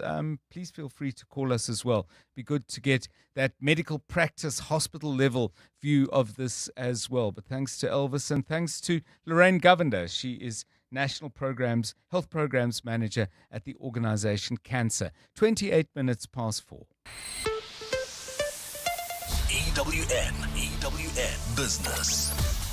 Stephen Critis, a very good afternoon to you. Day off didn't seem to help the markets, but maybe overslept, but either way, it's been rough today. Indeed. Obviously, looking at the oil price too much overnight, John, because it is higher today, and I think that's having an impact. Despite that, gold was up for much of the day, beginning to sink a little now, but still been interesting to watch that. All of this pushing the JSE down 1.19% to 116,123 points. Financials down 1.25%. Industrials down nearly 2.3%, and then resources down 0.3% on the day. Energy stocks higher, though, because of higher Brent crude prices. So Tungela's up 5.5%, Sasol's up nearly 5.3%, Alpha Min up as well, up 5.12%. Telkom, they're up 2.5%, and in fact, MTN have just released their expectation for their half year. It's a trading statement to the end of June. They expect their headline earnings per share to be down by between 0 and 10% for various reasons. That's what they're expecting at the moment, and so but their adjusted HEPS will be up by between 18 and 23%. Just having a look at this for the first time there, John. Glencore, they're up 2.44%. I presume higher gold prices also helping, higher oil prices helping there. And then Pick n Pay and Box are both up by around 2% on the day. AECI, they're down over 11% today. The mining and chemical group saying strong performances from both its chemical and mining sectors, pushing up profits. Headline earnings up by 8%. Chemical division, though, pushing up operations by 20%. That's a strong day for them. MTN down 3.75%, I think, just perhaps off that SENS announcement. And then Goldfields, they're down 2.85%, despite reporting their headline earnings for the 6 months to the end of June will be up by around 80%, mainly due to being able to sell more gold and higher gold prices, partially offset by the higher cost of sales. Merafe Resources, the ferrochrome producer, their headline earnings are up by 64% as well. That's despite the fact they cut production by 75%, John. Remember that, to switch off their smelters. Their revenue is up 36%. Ferrochrome sales volumes were down by 4%, but chrome ore sales were up by 75%. And Italtal, their HEPS headline earnings expected to be down by around 10%. They do remind us that there has been oversupply of tiles, particularly from Zimbabwe. ITAX actually imposed provisional anti-dumping duties there on those products as a result. In the US, things opened a little positive. Oil prices have been going up. There seemed to be some sentiment that perhaps there was going to be a deal around Iran. That seems to be fading a little bit. The Dow Jones is up 0.13. The Nasdaq is down 0.02. The S&P 500 is up 0.09. The gold price, $4,383.56. Platinum, $1,750.40. Brent crude, $87.31. And the rand to the dollar, 16.19. To the euro, 18.68. To the British pound, 21.86. Stephen Curtis, EWN Business. Thanks, Stephen. Let's get the latest eyewitness news now. 29 minutes to 5. The latest jobs numbers very much on people's minds. And Bali Dlamini has that story and some others too. Thanks, John. Good afternoon. South Africa's latest unemployment figures show women continue to bear a heavier burden in the jobs market. The unemployment rate amongst women climbed to 37.5% in the second quarter compared to 30.3% for men. This is contained in the latest jobs data released by Statistics South Africa today. Stats SA says the overall unemployment rate rose to 33.6% in the period under review. South Africa's Statistician General, Rizenga Maluleke. The official unemployment rate for South African women aged 15 to 64 years stands at 37.5%. It is almost 4 percentage points higher than the national average of 33.6%. Out of the 8.5 million people who are unemployed, actively looking for employment, 4.4 million are women. The Department of Public Works is seeking more than 53 billion rand in debt financing to get 4 major infrastructure projects off the ground. The projects span across housing, aviation, bulk water and energy infrastructure. They have been pitched to local and international development finance institutions and multilateral development banks. The investment opportunities were presented at Infrastructure South Africa's Development Partners Forum in Sandton. Dimakatso Leshoro has more. Infrastructure South Africa is currently providing project preparation support to more than 26 infrastructure projects with an estimated combined capital value of 148 billion rand. 15 projects have already completed their preparatory work.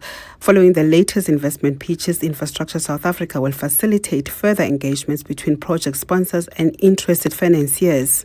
These will focus on transaction structuring, financing participation, risk allocation, and the steps required to reach financial close. McPherson says the ultimate measure of success will be whether the projects will move from investment pitches to actual construction, adding government cannot fund the country's infrastructure ambitions through the fiscus alone. This comes as the latest GDP print shows gross fixed investment shrunk by 1.1% in the first quarter of 2026, while the construction sector has recorded negative annual growth since 2018. Dimakatso Leshoro, Eyewitness News.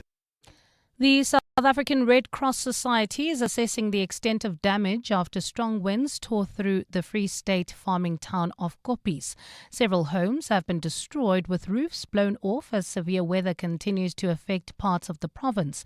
The humanitarian organization says they are providing emergency assistance to affected households.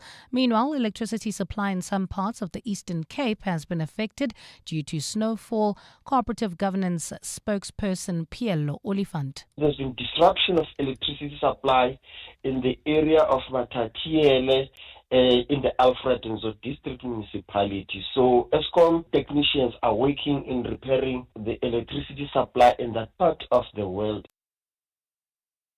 And in Colombia, authorities are racing to search for survivors following an earthquake which claimed the lives of 169 people. The 7.4 magnitude earthquake struck yesterday, injuring more than 600 people. Pereira and Cali are amongst the worst hit cities, with dozens of buildings collapsed and people feared trapped under the rubble. The Colombian government has declared a national disaster as rescue teams continue to search for those feared missing. Yesterday's earthquake is considered the strongest one in a decade. Well, a cold and cloudy Wednesday in store for Gauteng tomorrow, with scattered showers expected, lows of between 3 and 6 degrees and highs of between 11 and 14. Traffic lights are out in Tshwane, Enland, Paul Kruger and Link, Enland, Paul Kruger and Lavender due to pointsmen not arriving due to rain. The top story in EWN, South Africa's latest unemployment figures show women continue to bear a heavier burden in the jobs market. The Midday Report. Weekdays, 12 to 1. I was very concerned to see that one organization that is dedicated to whistleblower support in South Africa is facing possible closure without urgent funding. Benteron, we know you do such important work at the Whistleblower House. How can people help you? Whistleblowerhouse.org is the website. Every rand that gets put in there will go towards support of whistleblowers. We have approached big companies, but individual support will make a huge difference to enable us to keep our doors open. The Midday Report with Mandy Wiener. 12 to 1 on 702. 702. If you're thinking about starting a family, here's a question. Do you know the financial costs to make it happen? This Wednesday from 1 p.m, Momentum takes over 702 afternoons with Rilebogile Mabucha for a special She Owns Her Success Hour. From the real cost of raising a child to why financial planning should begin long before the baby arrives, it's meaningful conversations that matter. Join the Momentum She Owns Her Success Takeover this Wednesday from 1 p.m, only on 702. Peregrine Capital presents Brian Habana's Count to 100. In my journey to 100, it started with my first cap, then my second, 10th, 50th, 90th, 99th. Brian Habana, his 100th international test. You get to 100 one decision at a time. For 28 years, Peregrine Capital has applied that same discipline to turn 1 million rand into 100 million. Peregrine Capital. Invest in performance. An authorized FSP. Past performance non-indicative of future performance. T's and C's apply. To walk the talk is to turn words into meaningful actions. And it's what we at 702 are committed to doing every day. We are also committed to following the rules set out by the Broadcasting Complaints Commission's Code of Conduct. To give you balanced programming, fair comments, and accurate news. But if we stumble along the way and you feel we are not living up to the code, let us know on comment@702.co.za.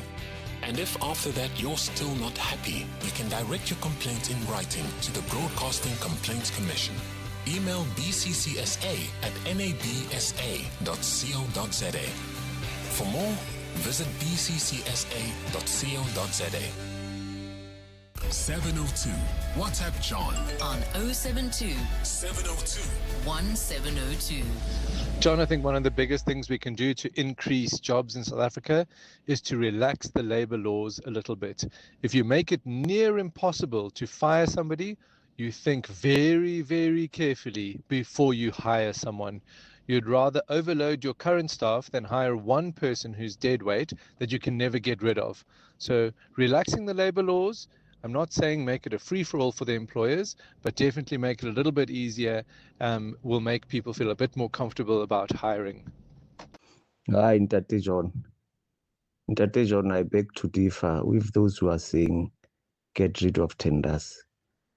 Government is obliged to uplift people, especially entrepreneurs. Rather say that they must reduce a percentage of services that they are rendering from a private company, you know. That's what they must do. And the systems again, and the corruption, that is what they must do, not to get rid of tenders. I mean, they are obliged to assist them in terms of giving them business, you know. Tabange.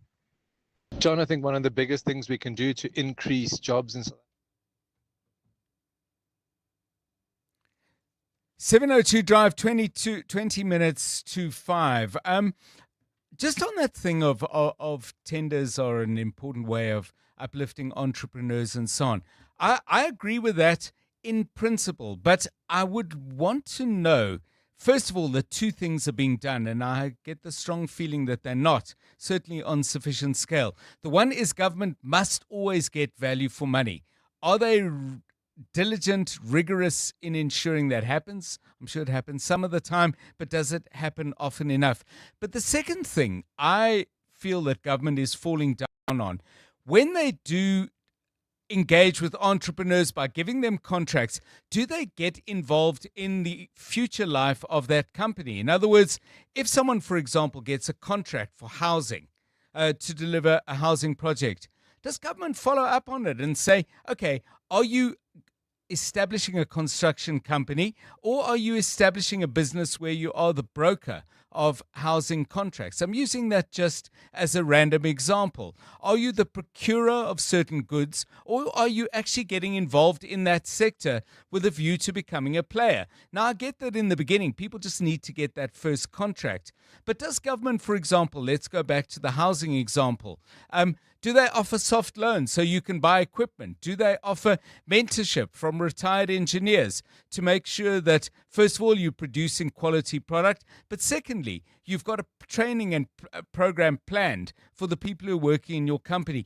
That would make this spending of public money on building a new entrepreneurial and manufacturing class a meaningful exercise. If all you're doing is saying, well, hey, let's give someone a tender, then I think that's money that is not being spent as effectively, nearly as effectively as it could be. And I remember engaging with the former Minister of Human Settlements and said, do you have a plan with the people to whom you give housing contracts? Do you have a development plan that involves the provision of soft loans, the provision of training, of assistance with entrepreneurship? And the answer was blank. So maybe that's changed, because that interview was a while ago. I hope it has. 702 Drive. It's 18 minutes to 5. EWN Sport. Tola Kelly, it's strange to be talking about cricket on a day this cold, but cricket is where you're starting. Absolutely, John. And Dan Jensen and Ether Bosch will be looking to carve their own parts in the Proteas setup, having been named in the 15-man squad for the Tri-Series against Zimbabwe and Namibia. South Africa returned to action later this month with a 6-game white ball series where all the fixtures will be played at the Vinto Cricket Ground. Dwayne is Marco's twin brother and is called up by Shukri Conrad after a stellar first season for the Titans, which saw him named domestic one-day player of the season. The broader we can make that base in terms of all-rounders, and if Duan can do a half of some of the things that his twin brother has done, then I think he's going to be a wonderful addition to our squad. So all formats, he did particularly well in the longer form as well for the Titans. But if you asked me what stood out was that knock he played in the final. So he's more than a left-arm seamer. I think at domestic level he's a genuine all-rounder, and hopefully he can step up to the international fold as well. Afghanistan have qualified for the 2027 World Cup with a win over Ireland, which means that two-time champions, the West Indies, must go through qualifiers for the third successive edition of the 50 Overs tournament. The top 8 teams in the rankings by the end of September, excluding co-hosts South Africa and Zimbabwe, qualified directly for the event, while the Windies are ranked 10th and cannot make enough ground to qualify directly. For next year's tournament, the winner of the qualifier will advance directly to the second stage of the World Cup, while the teams placing 2nd, 3rd and 4th will play in the Super Series.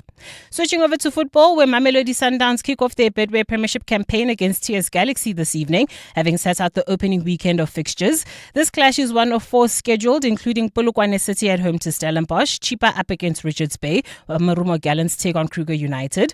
For the Brazilians, they'll be without Tapelo Maseko after Miguel Cardoso confirmed that the forward wants to leave the club. My heart is open for you. The team is open for you. If you want to join us and stay open heart with us. Obviously, when the player says, but I want to go to other place, then it becomes a club's question and not a coach's question. So I'm not really fully deeply inside the dossiers or the conversations that happen, so I cannot give more explanations. Rather than say, Tapelo is a wonderful boy. We like him very much. We stay absolutely happy. And New Zealand will be looking to use tonight's second tour game against the Sharks to fine-tune and fix areas of their game. Luke Jacobson will captain a side who are looking to build on their 38-21 win over the Stormers on Friday. It's something completely different that none of us have ever done before, but I think that's the cool thing about it. We just played on Friday, we play again now, we play again on Saturday, so there's just it's continuous. There's no time to stop back, sit back and think. It's just keep getting on with it, keep growing and keep taking the opportunities. Tolagele Mganga, Eyewitness News Sport. EWN Traffic. 4:45 on 702 Drive. Let's get you through the traffic on this rather grey and miserable and often damp day in Gauteng. There might even be some snow out where you are. This EWN Traffic is brought to you by Outsurance. SMS out to 45142 now. You could save on car insurance. If you don't, ask them for 500 Rand. Isego Single with the latest. Thanks, John. In Bedfordview, there's bumper-to-bumper traffic on and around the R24 East when heading towards the OR Tambo International Airport. In Woodmead, there's slow-moving traffic on the portion of Woodmead Drive approaching Woodlands Drive. And in Woodmead, slowing moving traffic on Western Service Road next to Dunwoody Shopping Centre. In Sandton, there is a stationary vehicle on Rivonia Road to the N1 South. Use Woodmead Drive or slip over towards Winnie Mandela Drive depending on your exact starting point, while traffic on the M1 North is slowing between Van Buren Road and Gililis Interchange and Carl Street. Meanwhile, traffic lights are out in Edenvale at Modderfontein and Van Riebeck, in Fourways at Cedar and Witkoppen, in Fourways at Cedar and Fourways Boulevard, and in Fourways at Church and Witkoppen. Pointsmen on duty there. And also in Pretoria, traffic lights are out in Anland, Paul Kruger and Link, Anland, Paul Kruger and Lavender and Elderin, Sexby and Friedrich Avenue. Pointsmen have not arrived due to rain. For any other traffic update that you may know, head over to our WhatsApp line on 072 702 1702. There's more EWN on air, online, and on the EWN app. Clever excuses for being late, number 96. My dog ran out, and I had to chase him for 5 kilometers. Fortunately, with the Outsurance Pointsman on the roads, you no longer have to come up with creative excuses for being late. The Outsurance Pointsmen have been easing traffic congestion so we all get to where we need to be quickly and safely for the past 20 years. With Outsurance, you really always get something out. In partnership with 702, Outsurance is a licensed insurer in the FSP. You're with John Perlman on 702. Let's walk the talk. Still to come on 702 Drive, we're going to get some expert insight into the latest jobs numbers that have come out. The quarterly labour force survey, once again, doesn't have great news, but to actually understand the much longer term problem of why the South African economy has, over many decades, struggled to create jobs. That's an issue we're going to be exploring, and then we're going to look at a specific threat to jobs in a very specific sector. The prospective closure of Premier Foods' fruit processing plant in Tulbagh has raised concerns in regard to the loss of factory jobs, but farming jobs may go as well, given that large orchards of fruit produce fruit specifically for canning, and if that industry is going to shrink in South Africa, as it looks like it might, the implications for agri-jobs are severe as well. Both of those stories coming your way after 5 o'clock. It's 11 minutes to 5. John is on X. At John Perlman. So, I mean, we're talking about lack of jobs, but of course, people who are in jobs also face a certain amount of stress. And the question, Tolakele, I'm going to ask the listeners, but I'd love to get your view on as well, is what is the most stressful thing about your job? The waking up, the working, the driving, when there's like a big event coming up, for example, like a WAFCON, where I know I have to think about it as in my bulletin, but I also know there's like Q&As, and then there's also having to explain things that in my head I'm like, everybody knows it. But no, you have to be kind of willing to go back. So it's just, I'm thinking one way, but I can never assume that the listener understands. Yes. And even when I'm doing the Q&A, so sometimes in my head, the things that I take for granted are important. So those are the things that are stressful about my job, where just because I'm following a story all of the time doesn't mean everybody else is. Plus the fact that you can't sound stressed. True. That's also, and also I always tell Mandy that there's the fan in me versus the journalist in me. Some teams, I'm so sorry, I'm going to be emotional when I talk about them, but then I have to be like, no, ma'am, you're a professional. You have to speak logically. Even on Friday when you were asking me about the banger, as a fan, I wanted to believe the impossible, but the journalist in me was like, be honest. Yeah, but that's really good actually, because what you do really well, I think, is you signal when you're allowing the fan out of the fan box, and then you put them back very firmly, and we know where you stand. So yeah, stressful it may be, but you're clearly handling it. Thank you so much, John. Very well indeed. So give us your stories, please. I'd love to get a range of different kinds of jobs. What is the most stressful thing about the job that you do? You know, interestingly enough, we were talking about it earlier. And can I say I'm going to give these examples with the absolute utmost respect for both of them. Somebody said, an air traffic controller. And yeah, I would imagine that's a high-stress job. Any air traffic controllers out there, please do call us and tell us about that. But I said, what about running a restaurant? I would have thought that carries huge stress as well. There are orders changing, there are bookings cancelled, there are people who stay longer than they should, and you've got that table, that lovely, perfect window table is booked for 9 o'clock, but your 6 o'clock has just ordered another round of shots, which not only makes them reluctant to leave, but increasingly incapable of doing so. So I think every single job probably comes with its particular stresses. And if it's your stress and your job, I bet that stress is intense. But your story, please, I'd love to hear it. 011 883 0702 and 072 702 1702. 8 minutes to 5. John Perlman on 702. 3 to 6 p.m. So we have a national bird. I think it's the blue crane. We have a national animal. We have national flowers. We have national everything.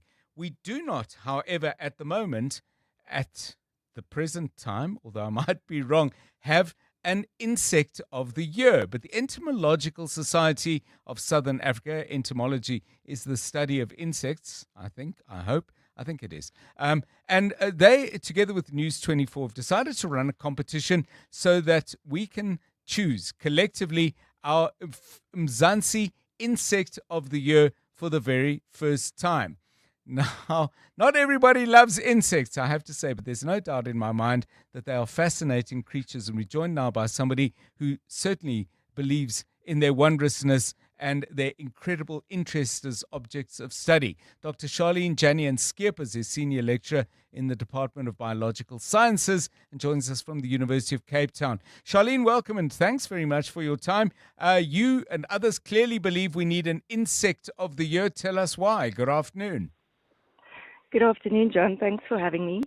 Yes, there's many countries in the world that have done this before, have chosen their insect of the year, but never before in Africa.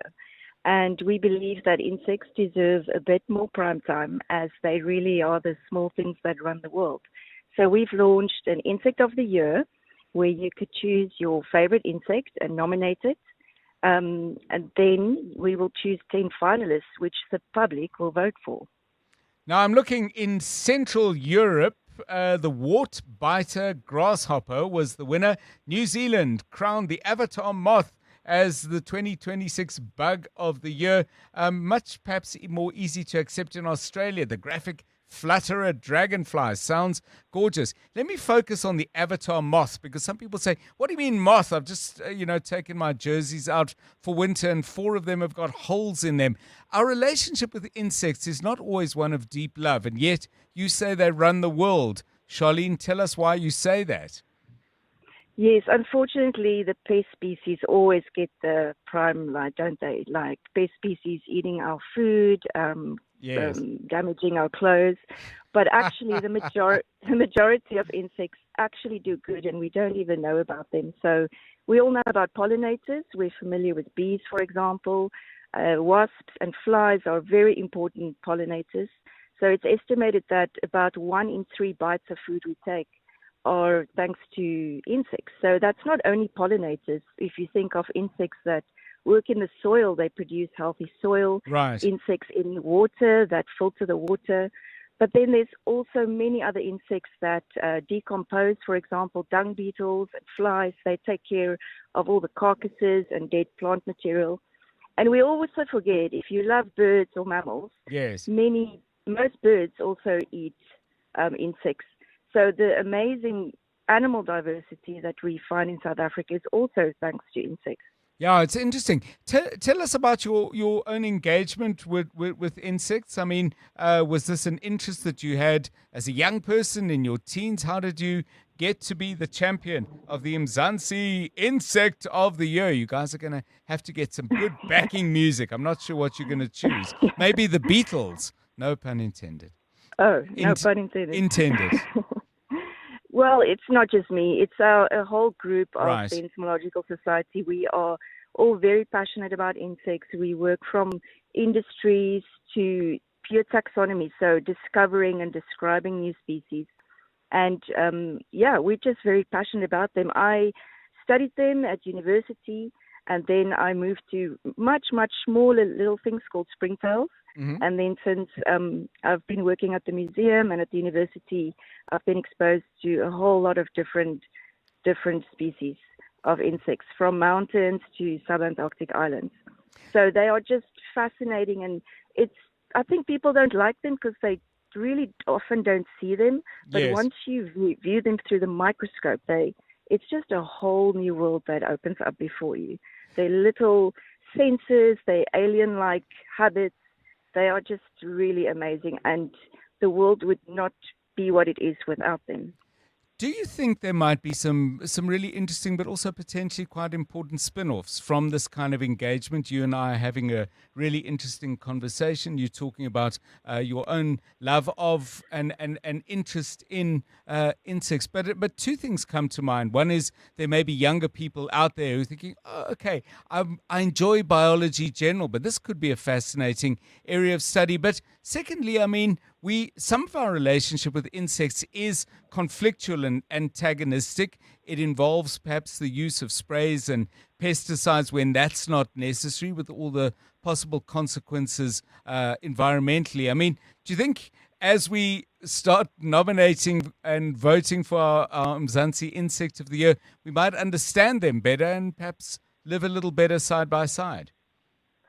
Yeah, that's really our hope, John, that we can appreciate the services they do for us completely for free, and that we can also be more sensitive of what we do in the environment around us.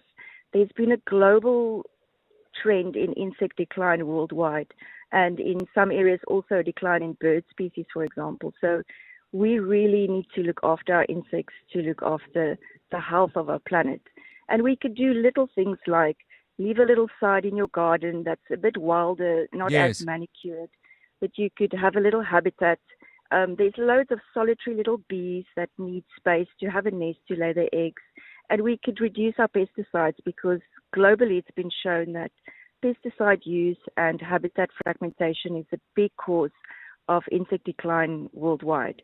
In South Africa, we're not really sure about that insect decline because we really need long-term monitoring. And for that, we need more researchers, more people studying insects to monitor them over time and to study them. And there's a lot of potential for jobs out there. Thank you so much, Dr. Charlene Janian-Skip, a senior lecturer in the Department of Biological Sciences at UCT. The Southern African Entomological Society, in partnership with News 24, is engaged in trying to find the Mzansi Insect of the Year. So maybe you're going to nominate some candidates for that. Maybe you have a favorite insect. Give us a call on that on 011 883 0702 and 072 702 1702. Of course, counting the insects in South Africa could be tricky. I'm not sure how you do it. Maybe count the legs and divide by 6. But no, there's probably a better way. Maybe you've been involved in that kind of surveying. If so, give us a tip or two. This advert is paid for by the political party concerned. I love my hometown, but for too long now, I look around and think we deserve better than this. The water goes off for days, the streets are falling apart, and things never get fixed. Look, I'm not asking for anything fancy. I just want basics to work. And I know they can work because I've seen it where the Democratic Alliance is in charge. I want our town to work for all. So in this election, I'm voting DA. This advert was paid for by the political party concerned. The Money Show. Weekday evenings at 6. I don't know if someone's done a similar survey with men, but do you see a big difference between how women feel about their money and their financial future? There are specific things where we are seeing a difference and where women are feeling a particular kind of pain when it comes to their personal finances, because nearly 40% of women in our survey are saying that insufficient income is one of the biggest obstacles preventing them from becoming financially secure. Eddie Perry, Money Coach. The Money Show on 702. Let's walk the talk. The Money Show with Stephen Grootes is brought to you by ABSA Corporate and Investment Banking. Africa's energy future takes more than ambition. It takes turning plans into projects, opportunity into investment, intent into execution. At ABSA Corporate and Investment Banking, we help connect the capital, expertise, and opportunity needed to bring sustainable projects to life across Africa. That's how we're invested in Africa's energy future.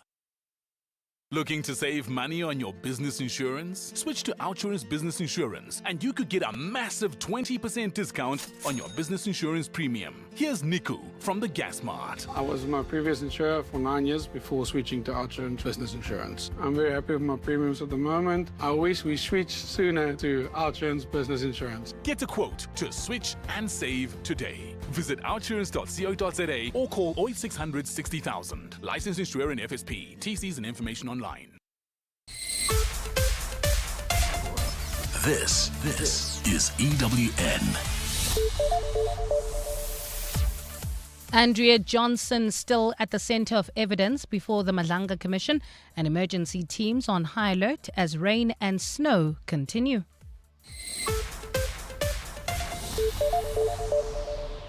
Good afternoon, I'm Bali Dlamini. Further evidence before the Malanga Commission has suggested former IDAC head Andrea Johnson was dishonest during her testimony before Parliament's ad hoc committee on police corruption.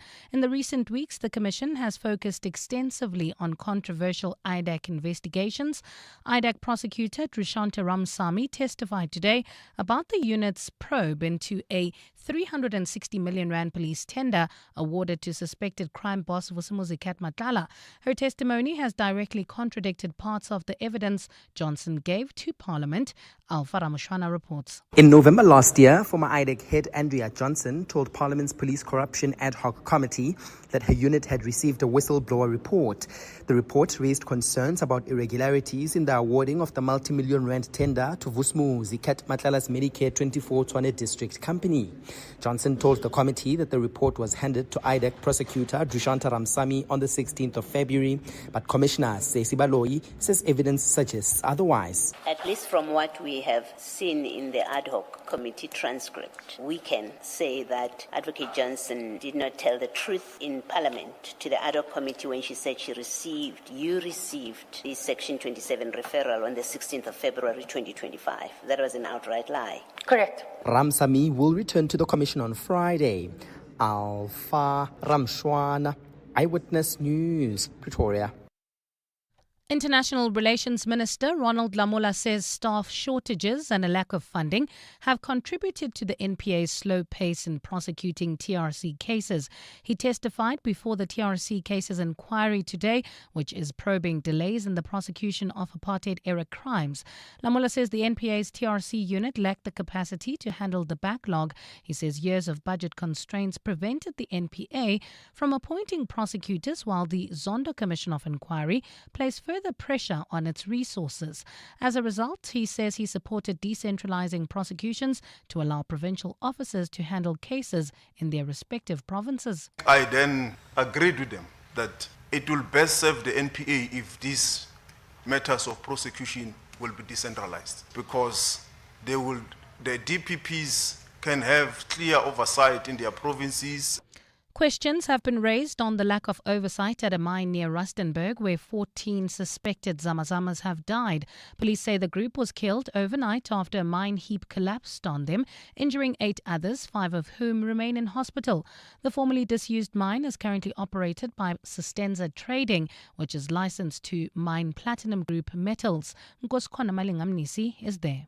Police say the company's operations were invaded by suspected illegal miners. They say the secured site was breached from the rear beyond the view of security personnel. But police have admitted they were unaware of the illegal mining activity or even the site's legal operations. Northwest Police Commissioner Arthur Adams says monitoring licensed mining sites falls under the Department of Mineral Resources and Energy. When last did the department responsible for issuing that permit visited that site? Because that's ultimately their responsibility, not ours.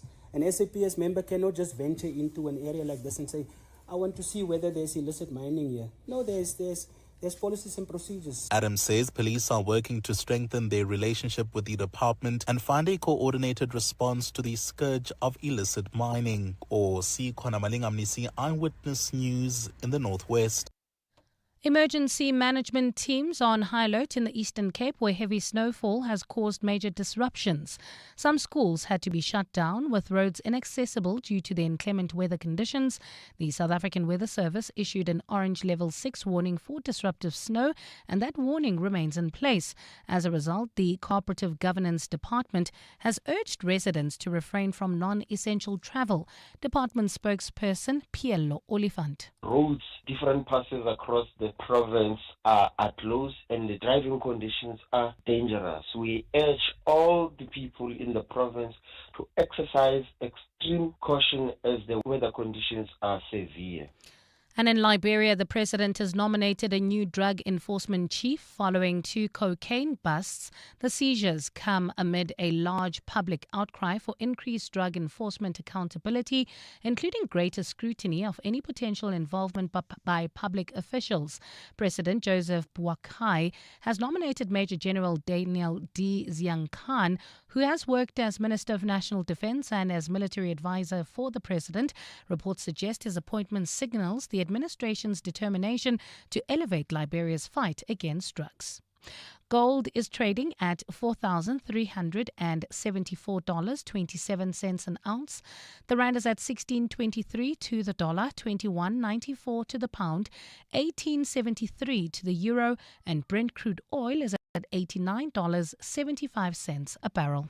In Calvin Woodmead area, there is a crash on the N3 North before the Buccleuch interchange.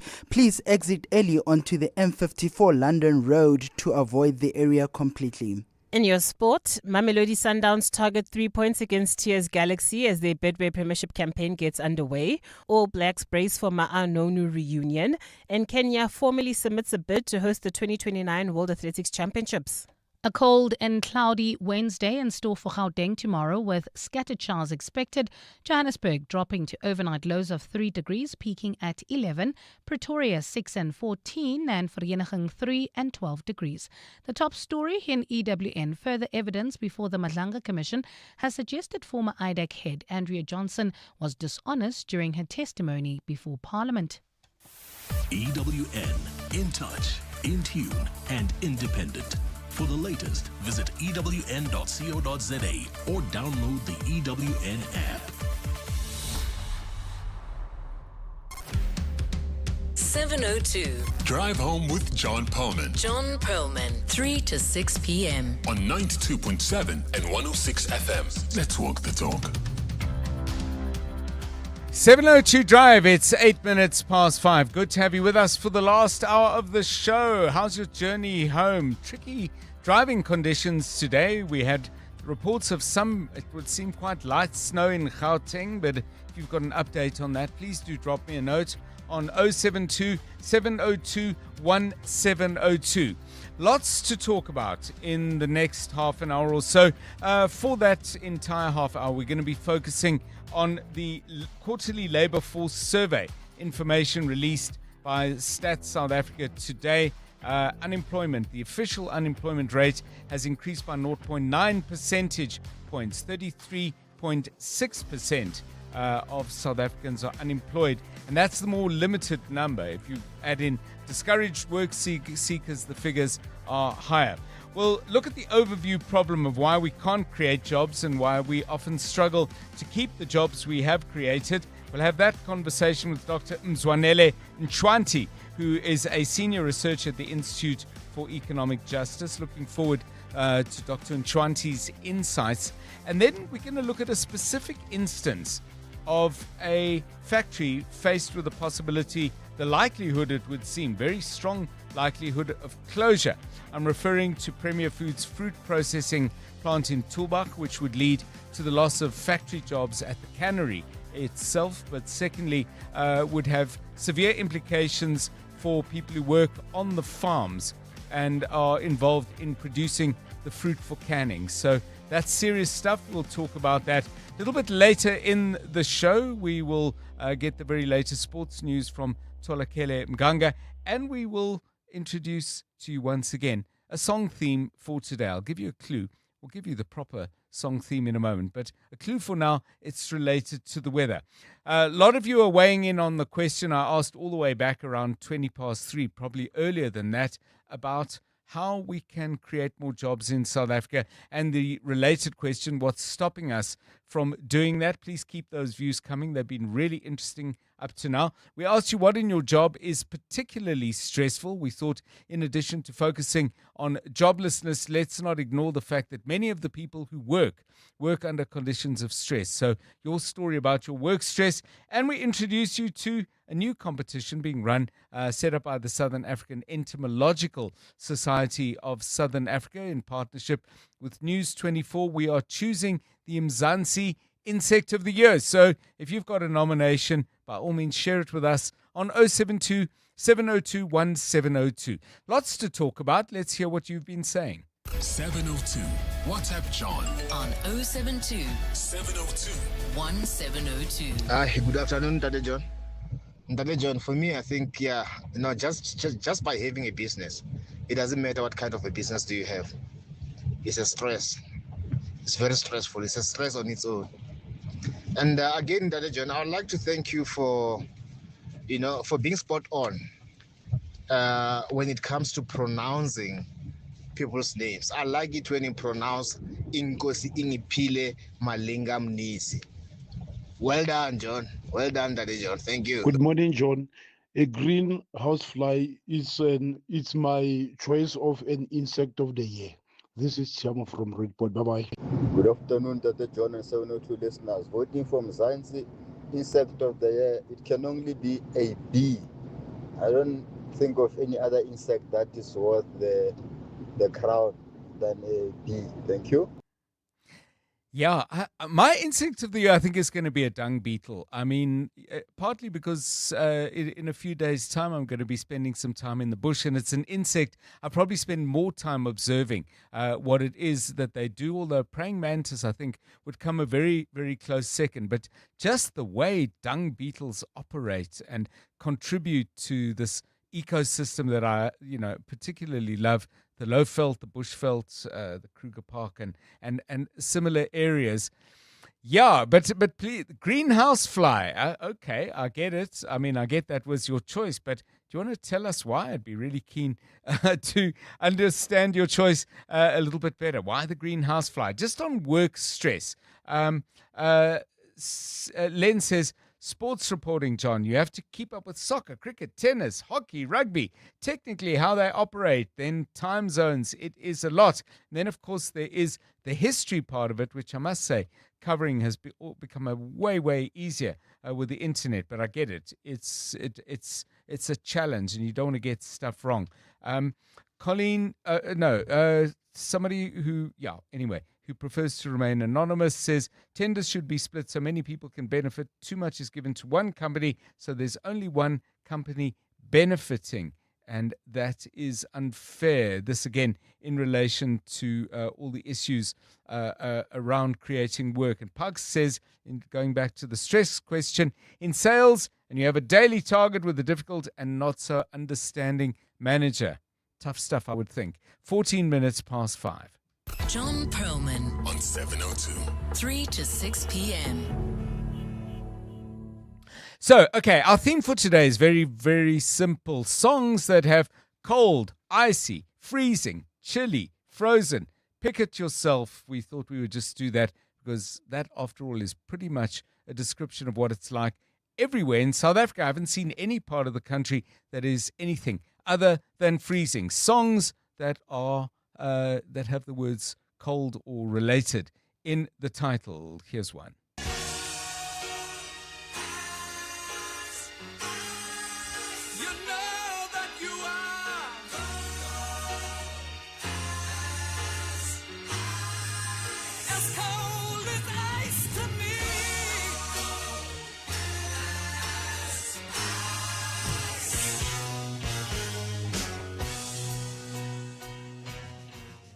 Foreigner with Cold as Ice. Your suggestions, please, on 072 702 1702. It's 5:15.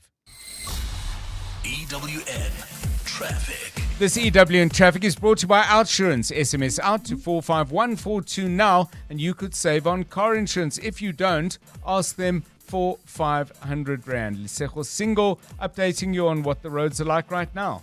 Yes, John, thank you. In Bedford View, there is a crash on the N12 West before the Gililis interchange. In Calvin Woodmead area, there is a crash on the N3 North before the Baklu interchange. Please exit early onto the M54 London Road, R25 Modderfontein Road, or take the M1 North to avoid the area completely. In Woodmead, there is slow-moving traffic on the portion of Woodmead Drive approaching Woodlands Drive, and also in Woodmead, slow-moving traffic on Western Service Road next to Dunwoody Shopping Centre. And in Sandton, there is a stationary vehicle on Rivonia Road to the N1 South. Use Woodmead Drive or slip over towards Winnie Mandela Drive depending on your exact starting point. Meanwhile, traffic lights are out in Edenvale at Modderfontein and Van Riebeck, in Fourways at Cedar and Witkoppen, and Fourways at Cedar and Fourways Boulevard. Pointsmen on duty in those areas. In Tshwane, in Pretoria East, in the Lanewood area, there is a stationary vehicle on the N1 South at the Proof Plus interchange causing delays. Traffic lights are out in Anland, Paul Kruger and Link, Anland, Paul Kruger and Lavender. For any other traffic update, head over to 072 702 1702 or on X at EWN Traffic. There's more EWN on air, online, and on the EWN app. Here's the thing about insurance. You only find out how good it is when it's time to claim. With Outsurance, you've got that peace of mind. The Ombudsman, an independent body that rules on complaints, confirmed in their 2025 annual report that Outsurance had the lowest overturned ratio of complaints. Isn't it time you switch to the insurer where you always get something out? Call 08600 60,000 or visit outsurance.co.za today. Licensed insurer and FSP. TCs and information online. You're with John Perlman on 702. Let's walk the talk. Well, every quarter we get the labour force surveys. Sometimes there are more jobs than they were in the previous quarter. Some sectors go up and others go down. It seems to me that community and social service consistently goes down, and mining seems to have been going down regularly for a while. Agriculture and manufacturing both down now, although at one point agriculture was creating a lot of jobs. The bigger question, though, is why do we struggle as a country as severely as we do to create jobs? And more than that, if this survey is anything to go by, sometimes the jobs we have actually get lost. Dr. Mzwanele Nchwanti is with the Institute for Economic Justice, where he is a senior researcher. Dr. Nchwanti, welcome, and thanks very much for your time. Has there ever, in your view or in your studies, been a period in South Africa where the economic history data shows us that we were successfully creating jobs on a regular, sustained and significant basis? Or is this a problem that we've always had? Good afternoon to you. Good afternoon to you and the listeners. I mean, for South Africa, this has been a problem for long, but we've had, I think, in the 70s, 80s, where unemployment was probably just less than 20%. I think just before the 2008 financial crisis, again, unemployment did sit at around 21%, lowest. But since then, I think, let's say from 2015 to date, we've then just had unemployment be above 27%. And I think for the past 10 years or so, we've really just been sitting at around 30 to 35%. So this is to then say in our terms and research and stuff like that, you have a structural unemployment problem. And what basically that really means is how the economy itself is structured is unable to then produce employment. And what maybe has then exacerbated the issue in the last 10 years is what, again, people then call the cuts in public expenditure or austerity. This has significantly lowered the ability to create decent jobs because the government is no longer spending that much on infrastructure, is no longer spending as much on education, on public health care, on social development. They have really just cut across the board in terms of creating these opportunities that would create decent jobs.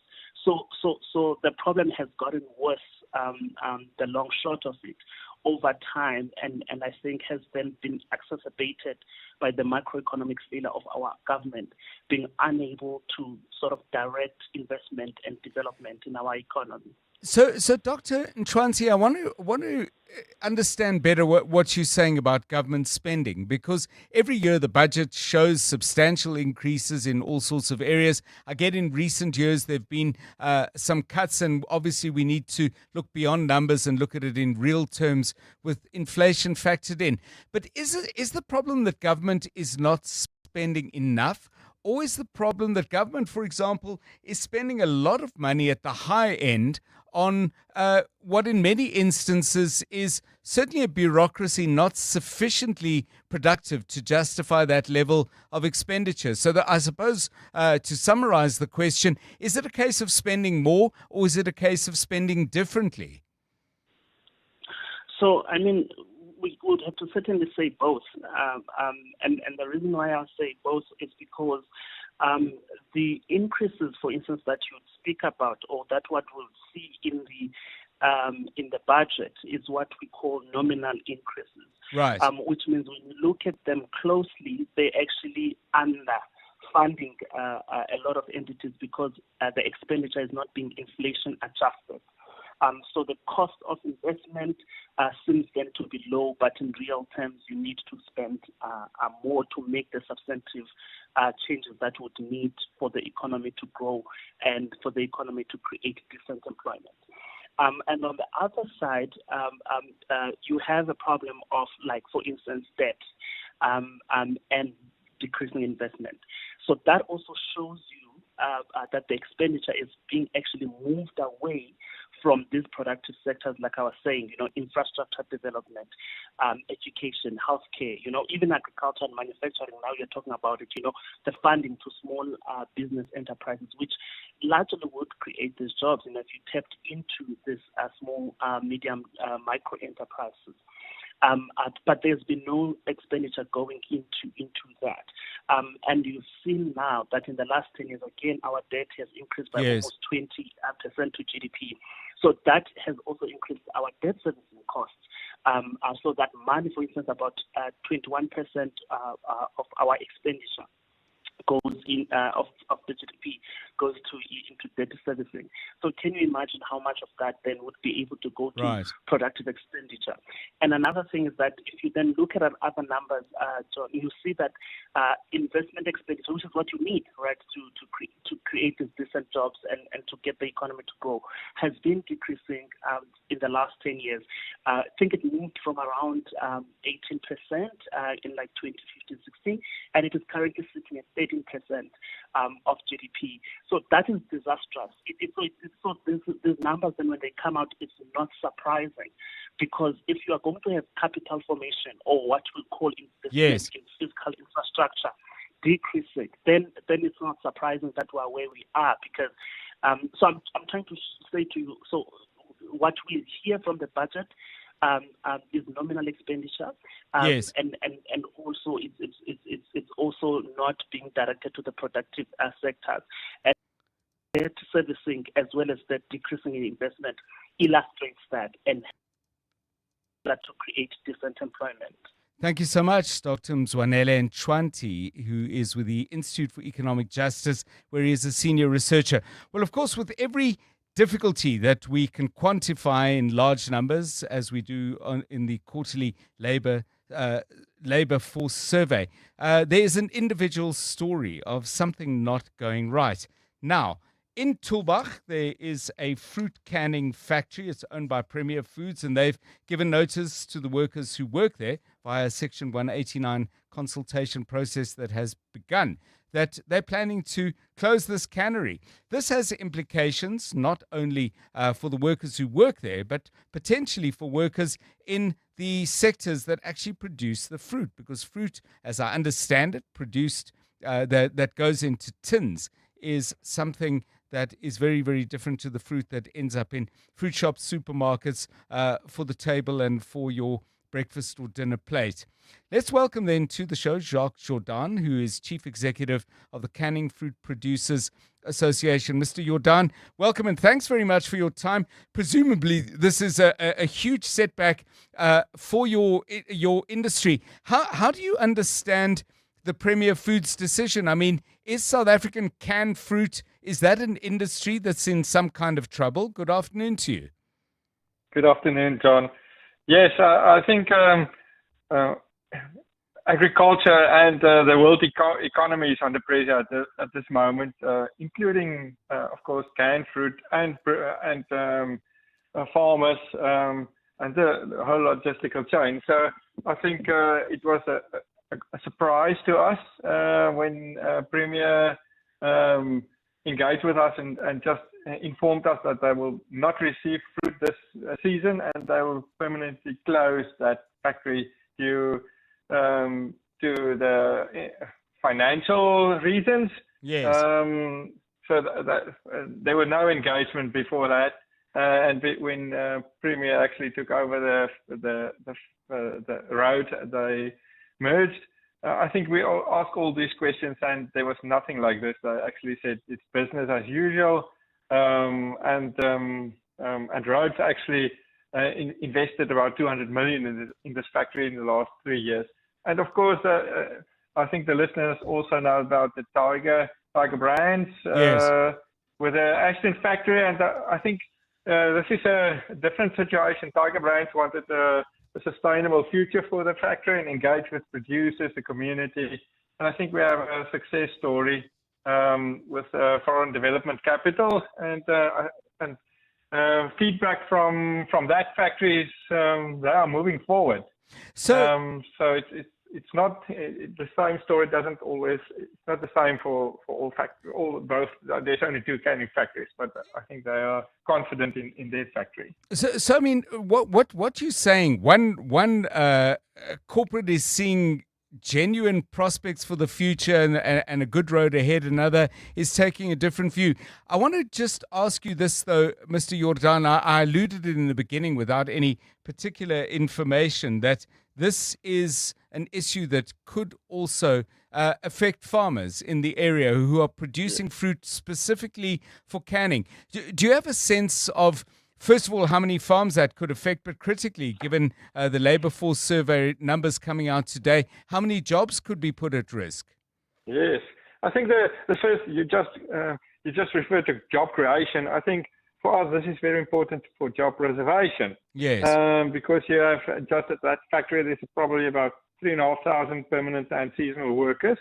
On the farms there's about 2,000 hectares of orchards planted for that factory alone, and you have just more than 1 permanent farm worker per hectare of orchard. So that's more than 2,000 permanent workers that would be affected in those orchards, and on estimate another 8,000 seasonal workers on the farms. So this is a massive impact on the community. I think that's why everybody's up in arms. Yes. But also for I think there's about 200 to 220 farms. And farms is not just a farm; it's actually a business entity supplying fruit to that factory. So it's more than just a factory that's ruthless, a corporate that's ruthless in closing a factory. You actually affect a whole value chain, including the farms who's actually business entities with all their workers. So it's a vast impact on a lot of people. Thank you so much, Jacques Jourdan. Just a little insight into how unemployment numbers can get added to with crucial decisions being made. He is CEO of the Canning Fruit Producers Association. 29 minutes past 5. EWN Business. 702 Drive. Stephen Curtis, good afternoon. What's happening? Afternoon to you, John. Well, a tough day on the JSE, I'm afraid. Oil prices edging higher. Quite a bit of corporate news as well. The all share down 1.34, ending at 115,943 points. Resources were flat. Industrials were down 2.86. Financials down 1.38. But the news of the day probably around MTN. Reporting about half an hour before the close, it's had to take an impairment over its 49% holding of the operations in Iran. John, you may remember this. They own 49% of Iran Cell. When the conflict started, or even when the democratic protest started there, it seemed that the Iranian government just removed the CEO without telling them as the 49% owner. As a result, their headline earnings down by between 0 and 10%, but adjusted headline earnings per share will be up by between 18 and 23%. They also say the prepaid voice market in South Africa has been tough in the 6 months to the end of June. All of that pushing their share price down significantly towards the close, and so that having a bit of an impact on them. As you can imagine, I mean, that's a big impairment. I suppose not entirely unexpected, though. And so MTN in the end down 6% on the day. AECI down nearly 12%. The chemical and mining group saying strong performances from both divisions pushing up profits. Headline earnings up 8%. The chemical division pushed up profit from operations by 20%. And Goldfields, their headline earnings up by around 80%. This is for the 6 months to the end of June. Sold more gold, sold it for a higher price, and that's really pushed that up. Energy stocks up. Tungela up 6.5. Sasol up 5% of higher oil prices. Pan African Resources up 4.1. Glencore up 2.83. And then Telkom, they're up 1.73, while Boxer and Pick n Pay both up. Boxer up 1.3% on the day. In the US, things open relatively positive. That seems to be changing now. And really, the sort of prospects of peace in the Middle East seem to be fading a little bit. The Dow Jones is down 0.08. The Nasdaq is down 0.1. The S&P 500, it's flat, really. It's up 0.01% on the day. The gold price, $4,385 an ounce. Platinum, $1,754.70. Brent crude, $88.33. Been edging up through most of the afternoon, John. And then the rand to the dollar, 16.21, holding its own but losing a couple of cents. To the British pound, 21.89. To the euro, 18.70. On the Money Show tonight, more developments. Can you believe it, around Eskom? This morning Mteto Nyati spoke to Bongani Bingwa. Now the presidency rebuking Mteto Nyati about some of the comments that he's made. I thought that was fascinating. We will talk about CFD trading, illegal in many markets for an important reason, but it seems that might be responsible for some market manipulation. We'll talk to the CEO at AECI and in personal finance tonight. Should you take a guaranteed investment, or should you look at market-linked investments? Which is better for you? Stephen Curtis, EWN Business. Thanks, Stephen. 27 minutes to 6. Let's get the latest eyewitness news with Mbali Dlamini. Good afternoon. Thanks, John. Good afternoon. Home Affairs has significantly reduced the amount of time its officers spend offline as the department pushes ahead with a major digital overhaul. The department says working hours lost to so-called system offline incidents fell by 61% in the 2025-2026 financial year. Home Affairs Minister Leon Schreiber revealed the department department's latest figures in response to a parliamentary question.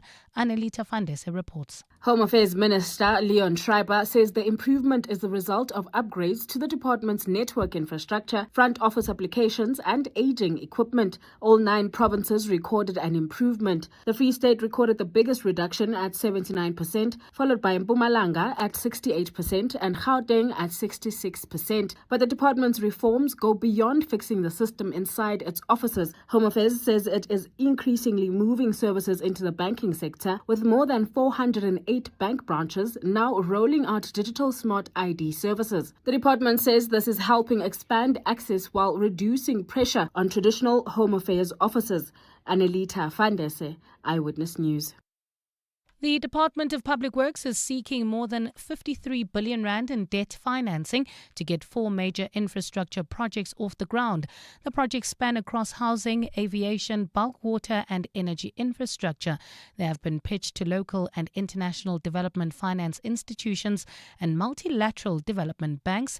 The investment opportunities were presented at Infrastructure South Africa's Development Partners Forum in Sandton. Dimakatso Leshoro has more. Infrastructure South Africa is currently providing project preparation support to more than 26 infrastructure projects with an estimated combined capital value of 148 billion rand. 15 projects have already completed their preparatory work. Following the latest investment pitches, Infrastructure South Africa will facilitate further engagements between project sponsors and interested financiers. These will focus on transaction structuring, financing participation, risk allocation, and the steps required to reach financial close. McPherson says the ultimate measure of success will be whether the projects will move from investment pitches to actual construction, adding government cannot fund the country's infrastructure ambitions through the fiscus alone. This comes as the latest GDP print shows gross fixed investment shrunk by 1.1% in the first quarter of 2026, while the construction sector has recorded negative annual growth since 2018. Dimakatso Leshoro, Eyewitness News. And in Liberia, the president has nominated a new drug enforcement chief following 2 cocaine busts. The seizures come amid a large public outcry for increased drug enforcement accountability, including a greater scrutiny of any potential involvement by public officials. President Joseph Boakai has nominated Major General Daniel D. Ziang Khan, who has worked as Minister of National Defense and as military advisor to the president. Reports suggest his appointment signals the administration's determination to elevate Liberia's fight against drugs. A cold and cloudy Wednesday in store for Gauteng tomorrow, with scattered showers expected, lows of between 3 and 6 degrees and highs of between 11 and 14. In Bedfordview, there is a crash on the N12 West before Gilulis interchange, and in Sandton, congestion between N1 South at Rivonia Road and Winnie Mandela Drive causing delays. Please drive carefully. A top story in EWN, Home Affairs has significantly reduced the amount of time its officers spend offline as the department pushes ahead with a major digital overhaul. Clement Maniatella. Weekday mornings, 9 to 12. 9 to 12. Do you get a sense, Salga, that residents know who represents them locally? And why is it so important for residents to actually know who their representative is? We don't take the time to try and understand the municipal system, how council operates. A ward councillor is that guy on the lamppost. That's the person you're voting for. But in many municipalities, they also deploy proportional representative councillors to the wards to support the ward councillor in executing their responsibilities. Clement Maniatella. 9 to 12 on 702. That's Amanda before she got naked. When the power tripped, Amanda felt more helpless than when her mom-in-law called her lasagna different. So Amanda got naked. She got car and home insurance at a lower premium and can now call an electrician anytime via the Naked app. There we go. Cover your car and home now at naked.insure and see how easy insurance can be when you get naked. Naked Financial Technology is an authorized FSP. Get naked. To walk the talk is to turn words into meaningful actions. And it's what we at 702 are committed to doing every day. We're also committed to following the rules set out by the Broadcasting Complaints Commission's Code of Conduct to give you balanced programming, fair comment, and accurate news. But if we stumble along the way and you feel we're not living up to the code, let us know on comment@702.co.za. And if after that you're still not happy, you can direct your complaint in writing to the Broadcasting Complaints Commission, PO Box 412365, Craig Hall 2024. For more, visit bccsa.co.za. 702. WhatsApp John on 072 702 1702. Hi, John. Super speaking. I think my insect of the year is the dung beetle. I mean, how it got to just do what it does, the way that it does. I mean, who would have thought that you could roll dung like that into a ball like that? And I mean, to think of it that it also increases the size as it moves along.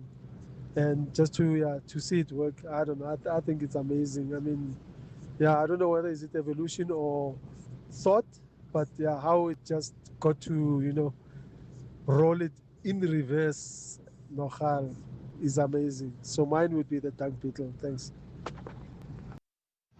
I'm Dr. John. The very stressful job, I'll go for being a quality manager or quality assurance manager in the public hospital. That one is one of the stressful job you can ever have. From anonymous. Yeah, thanks for those. We're asking you about jobs that are particularly stressful. It's 20 to 6. Let's give you the latest sports news. EWN Sport. Tolakele, good afternoon to you again. Afternoon, John. Well, round 2 of the Betway Premiership begins this evening with 4 games scheduled, including a season opener for Mamelodi Sundowns, who are away to TS Galaxy. Having lost to the Rockets toward the end of the last season to hand Orlando Pirates the title advantage, Tembazwane says this game presents the Brazilians with an opportunity to make amends. Yeah, obviously the preparation were not that much. Upon the arrival in Mpumalanga, we get to watch the TX Galaxy game. And we know what we expect, especially the game that we played them against them last time when we were here. So we know what we expect, we know what to do, and I think we are ready as a team. New Zealand will be looking to use tonight's second tour game against the Sharks to fine-tune and fix areas of their game. Luke Jacobson will captain a side who'll go up against 2-time World Cup winner and New Zealand legend Ma'anonu. I think it's awesome. He's a legend. There wouldn't be one player that doesn't look up to him in our team. So, he's a humble man off the field, and it's going to be interesting playing against him, but also a cool opportunity. I'm sure he's looking forward to playing the All Blacks as well. Not many All Blacks get to play against the All Blacks, so wicked, I reckon. Australia lock forward Miles Amatosoro has been banned for 3 matches for dangerous play that led to a red card in the Wallabies' 35-32 win over Japan. A disciplinary committee found him guilty of a dangerous play after his shoulder made contact with the head of Japan captain Warner Dearns in a 33rd minute ruck. Amatosoro was suspended from rugby for 3 weeks, but he could return for the third of those. That's if he takes part in a World Rugby Coaching Intervention Program. Switching over to cricket, where Bjorn Fontaine has been named Proteas captain for the White Ball Tri-Series against Namibia and Zimbabwe later this month. All-rounders Dwan Jansen and Ethan Bosch receive first call-ups, while nationally contracted players Devalt Brevis, Tony Dezozi and Gwena Mapaga are also selected. Shukri Conrad has discussed the squad selection of Jordan Herman. And I think it's a wonderful opportunity again for someone like Jordan to showcase what he's about. The more caps we can get in and amongst our younger players when they step up in a big series, and I say this with the utmost respect to the Zim and Namibia series, but when they step up to a big series, then it's always nice having 10 or 12 caps behind your name before you take that big step up. So I think Jordan's got a bright future across all formats. And Nairobi has officially submitted its bid to host the 2029 World Athletics Championships as they look to become the first African city to stage the sport's flagship event. The Kenyan capital faces competition from London, Rome and Munich for hosting rights, with the winning bid set to be announced in September. Kenya's government has committed full backing for the bid, including the infrastructure, security and organizational support required to stage the championships. Tola Gelimganga, Eyewitness News Sport. EWN Traffic. This EWN Traffic is brought to you by Outsurance. SMS out to 45142 now. And you could save on car insurance. If you don't, ask them for 500 Rand. Iseko Singo with the latest. Thanks, John. In Bedfordview, there is a crash on the N12 West before the Gululis interchange. In the Kelvin Woodmead area, there is a crash on the N3 North before the Baklu interchange. Please exit early onto the M54 London Road, R25 Modderfontein Road, or take the M1 North to avoid the area completely. In Woodmead, there is slow-moving traffic on the portion of Woodmead Drive approaching Woodlands Drive, and also in Woodmead, slow-moving traffic on Western Service Road next to Dunwoody Shopping Centre. And in Midrand, there is heavy traffic from Halfway Gardens to Coleswold. Meanwhile, traffic lights are out in Edenvale at Modderfontein and Van Riebeek, in Fourways at Cedar and Witkoppen, in Fourways at Cedar and Fourways Boulevard, in Fourways at Church and Witkoppen, in Rudderpoort at Christian Debate and Blueberry. Pointsmen are on duty in those areas. And in the capital city, Tshwane, in Pretoria East, in the Lenwood area, there is a stationary vehicle on the N1 South at the Proofplus interchange causing delays. And in Centurion, look out for a crash on the N1 North before the Flying Saucer interchange. Please drive carefully. And in traffic lights are out in Anland, Paul Kruger and Link, Anland, Paul Kruger and Lavender. Pointsmen have not arrived due to rain. For any other traffic update, head over to X at EWN Traffic. There's more EWN on air, online, and on the EWN app. The Outsurance Pointsmen can't help you decide what to order for takeout night, but they can get the traffic flowing smoothly so you get home in time to debate it. The Outsurance Pointsmen are real heroes in green and purple, easing traffic congestion and making our lives easier for almost 21 years. Just another way you always get something out. In proud partnership with 702. Show them some love online using hashtag PointsmenLove. Outsurance is a licensed insurer and FSP. You're with John Perlman on 702. Let's walk the talk.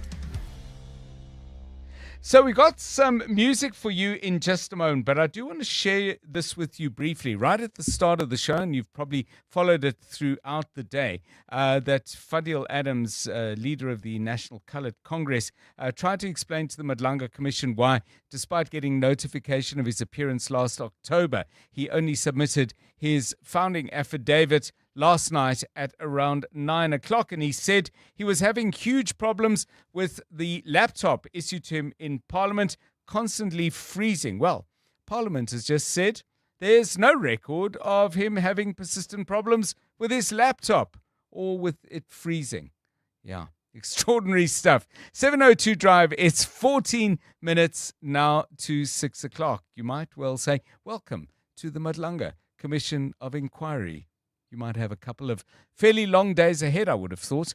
Now, let's turn to the music. We asked you to choose something that reflects this rather icy time we're going through, the length and breadth of Mzansi at the moment. It's cold everywhere. It's snowing in some parts. It's wet in Gauteng. It's miserable pretty much across the land. So choose a song, please, that has cold or frozen or icy or ice or something similar in the title. We've got plenty of good ones. Here's the first. 702.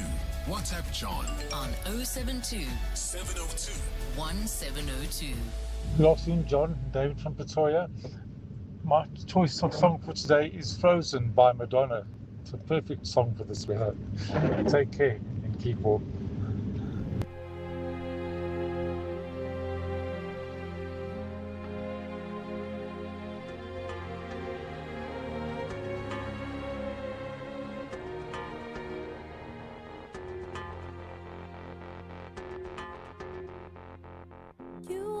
See what your eyes want to see. How can life be what you want it to be? You're frozen when your heart's not open. You're so consumed with how much you get. You waste your time with hate and regret. You're broken when your heart's not open.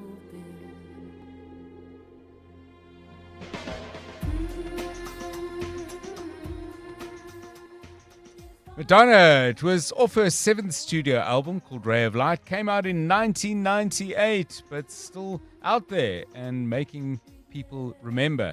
A really excellent track, Madonna with Frozen. We'll hear more from you, your suggestions for songs that in some way reference cold. That's coming up on 702 Drive.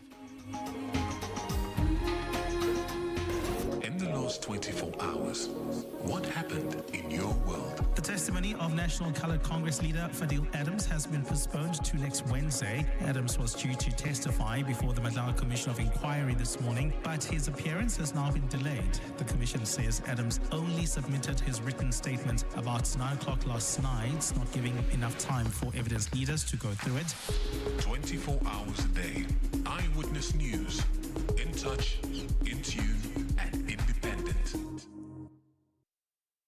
Here with Sakiti post-match, playing locally and globally. How are you coping? Super simple. With FNB Private, 1 monthly account fee gives me access to local and global advice and solutions. From spending internationally through my FNB Global account and credit card to structuring offshore investments for the future. Ah, so that's how you win globally. Switch to FNB Private. FNB. Help changes everything. FNB is a division of First Rand Bank Limited, an authorized FSP and credit provider. T's and C's apply.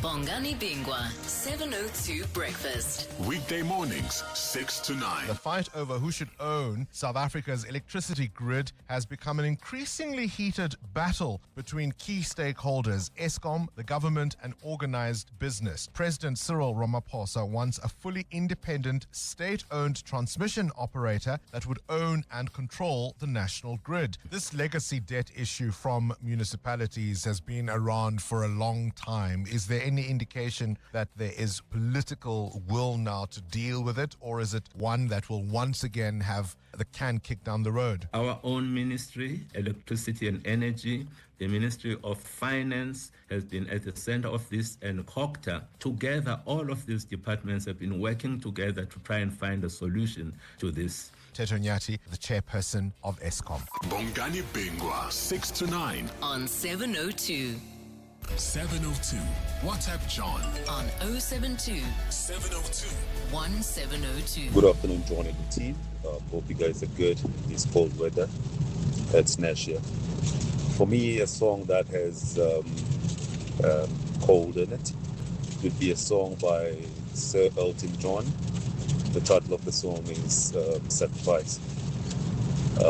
There's a line there where he speaks about a cold, cold heart. Thank you, John.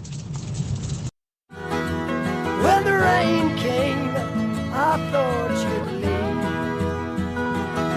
leave, 'cause I knew how much you loved the sun.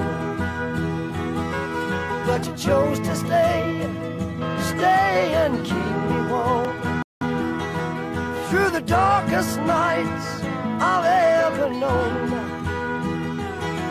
If the mandolin wind couldn't change a thing, then I know I love you. 702 Drive. Now, Dalton says we should be listening to something that's simply called Cold when we're feeling cold. This one's by Maroon 5. Understand why you're so cold. Are we taking time or time out? I can't take the in-between. Asking me for space here in my house, acting like we're not together. After everything that we've been through, sleeping up under the covers. How am I so far away from you, distant? When we're kissing, feel so different. Baby, tell me, how did you get so cold enough to chill my bones? It feels like I don't know you anymore.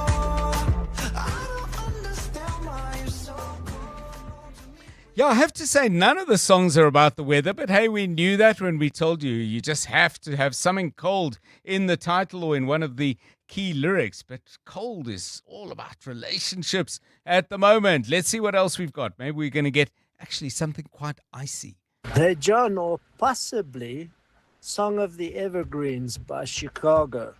This is Glenn in Pretoria. Hi, John and the listeners. My favorite artist of all times, Ringo Madlinkosi, has a song that's weather-related.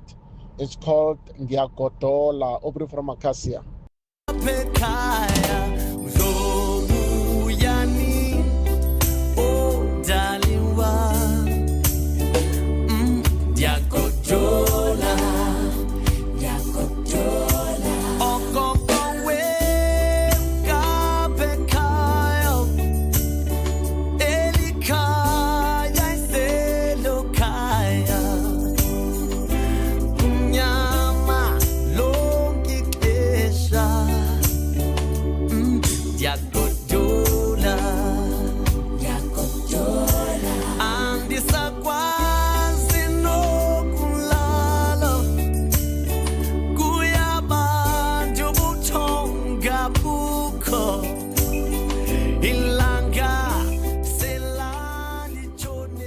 I'm cold, even if the song is hot. Ringo Madlingozi with Ndia Godola.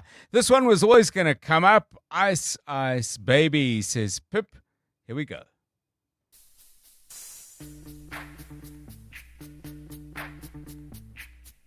Yo, VIP.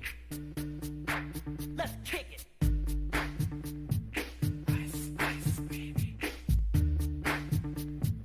Ice, ice, baby. Alright, stop. Collaborate and listen. Ice is back with my brand new invention. Something grabs a hold of me tightly. Flow like a harpoon daily and nightly. Will it ever stop? Yo, I don't know. Turn off the lights and I'll glow. To the extreme, I rock a mic like a vandal. Light up a stage and wax a chump like a candle. Dance, crush a speaker that booms. I'm killing your brain like a poisonous mushroom. Deadly, when I play a dope melody. Anything less than the best is a felony. Love it or leave it, you better gain weight. You better hit bullseye, the kid don't play. If there was a problem, yo, I'll solve it. Check out the hook while my DJ revolves it. Ice, ice, baby, Vanilla Ice. Raquel says it was only a winter's tale, referring to that song by David Essex. And then Judy says, John, what's wrong with Frosty the Snowman? Nothing that I know of. Don't know if we've got it in our library, but you never know, we might find it. Let's hear from another of your voice notes. Hi, John. This is from Ramberg. My song is Icebox by Omarion.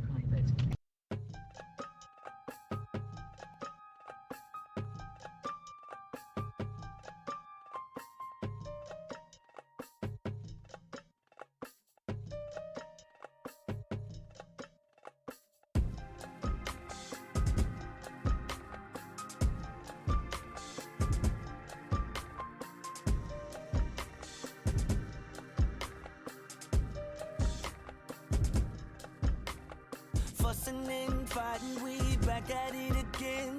I know that it's my fault, you don't understand. I got memories, this is crazy. You ain't nothing like the girl I used to know. Good with mom, good with pop, good with all my niggas.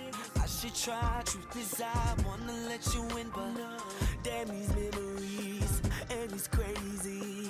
You ain't nothing like the girl I used to know. Girl, I really wanna work this out, 'cause I'm tired of fighting. Tired of fighting. And I really hope you stay with me the way I want you. I said I really wanna work this out, damn girl, I'm trying. It's no excuse, no excuse. But I got this icebox where my heart used to be. But I got this. Icebox by Omarion. This suggestion comes from Spongile, who wants to hear John Legend, Refuge, when it's cold outside.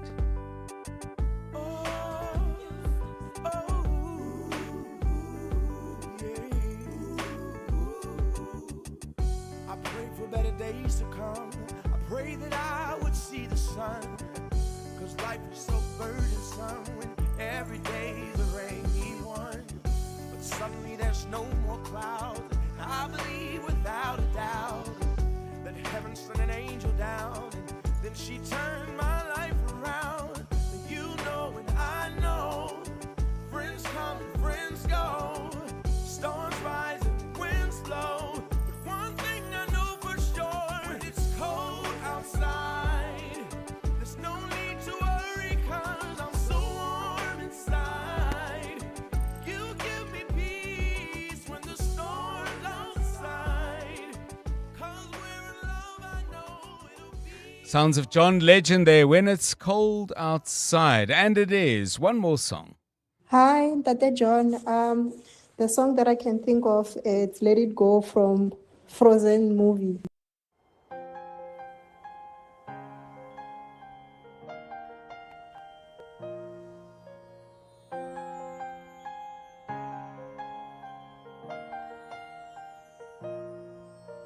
The snow glows white on the mountain tonight, not a footprint to be seen. A kingdom of isolation, and it looks like I'm the queen. Trying to feel something real, to cry again. They say that artists need tears to write again. 'Cause all of my favorite stories catastrophe. But I don't need someone to save me. From Frozen, I think we had some problems with that song just right at the end there, but the intention was good. Let It Go from Frozen. You're going to have to let us go, I'm afraid, because we have come to the end of 702 Drive. It's been great to have you with us on the show. There's plenty coming up on the Money Show between 6 and 8. Handing over to Stephen Krutis in a moment. And yeah, it's cold today. I think it's going to be wet and cold tomorrow, but gradually, I think it's going to warm up through the week. If you're out there driving, please do drive safely. And from all of us, thanks so much for spending whatever part of the last 3 hours you spent with us. I'm John Perlman. Good night. And now, The Money Show. With Stephen Grootes, live on 92.7 and 106 FM. Streaming on the Prime Media Plus app. And DSTV channel 856.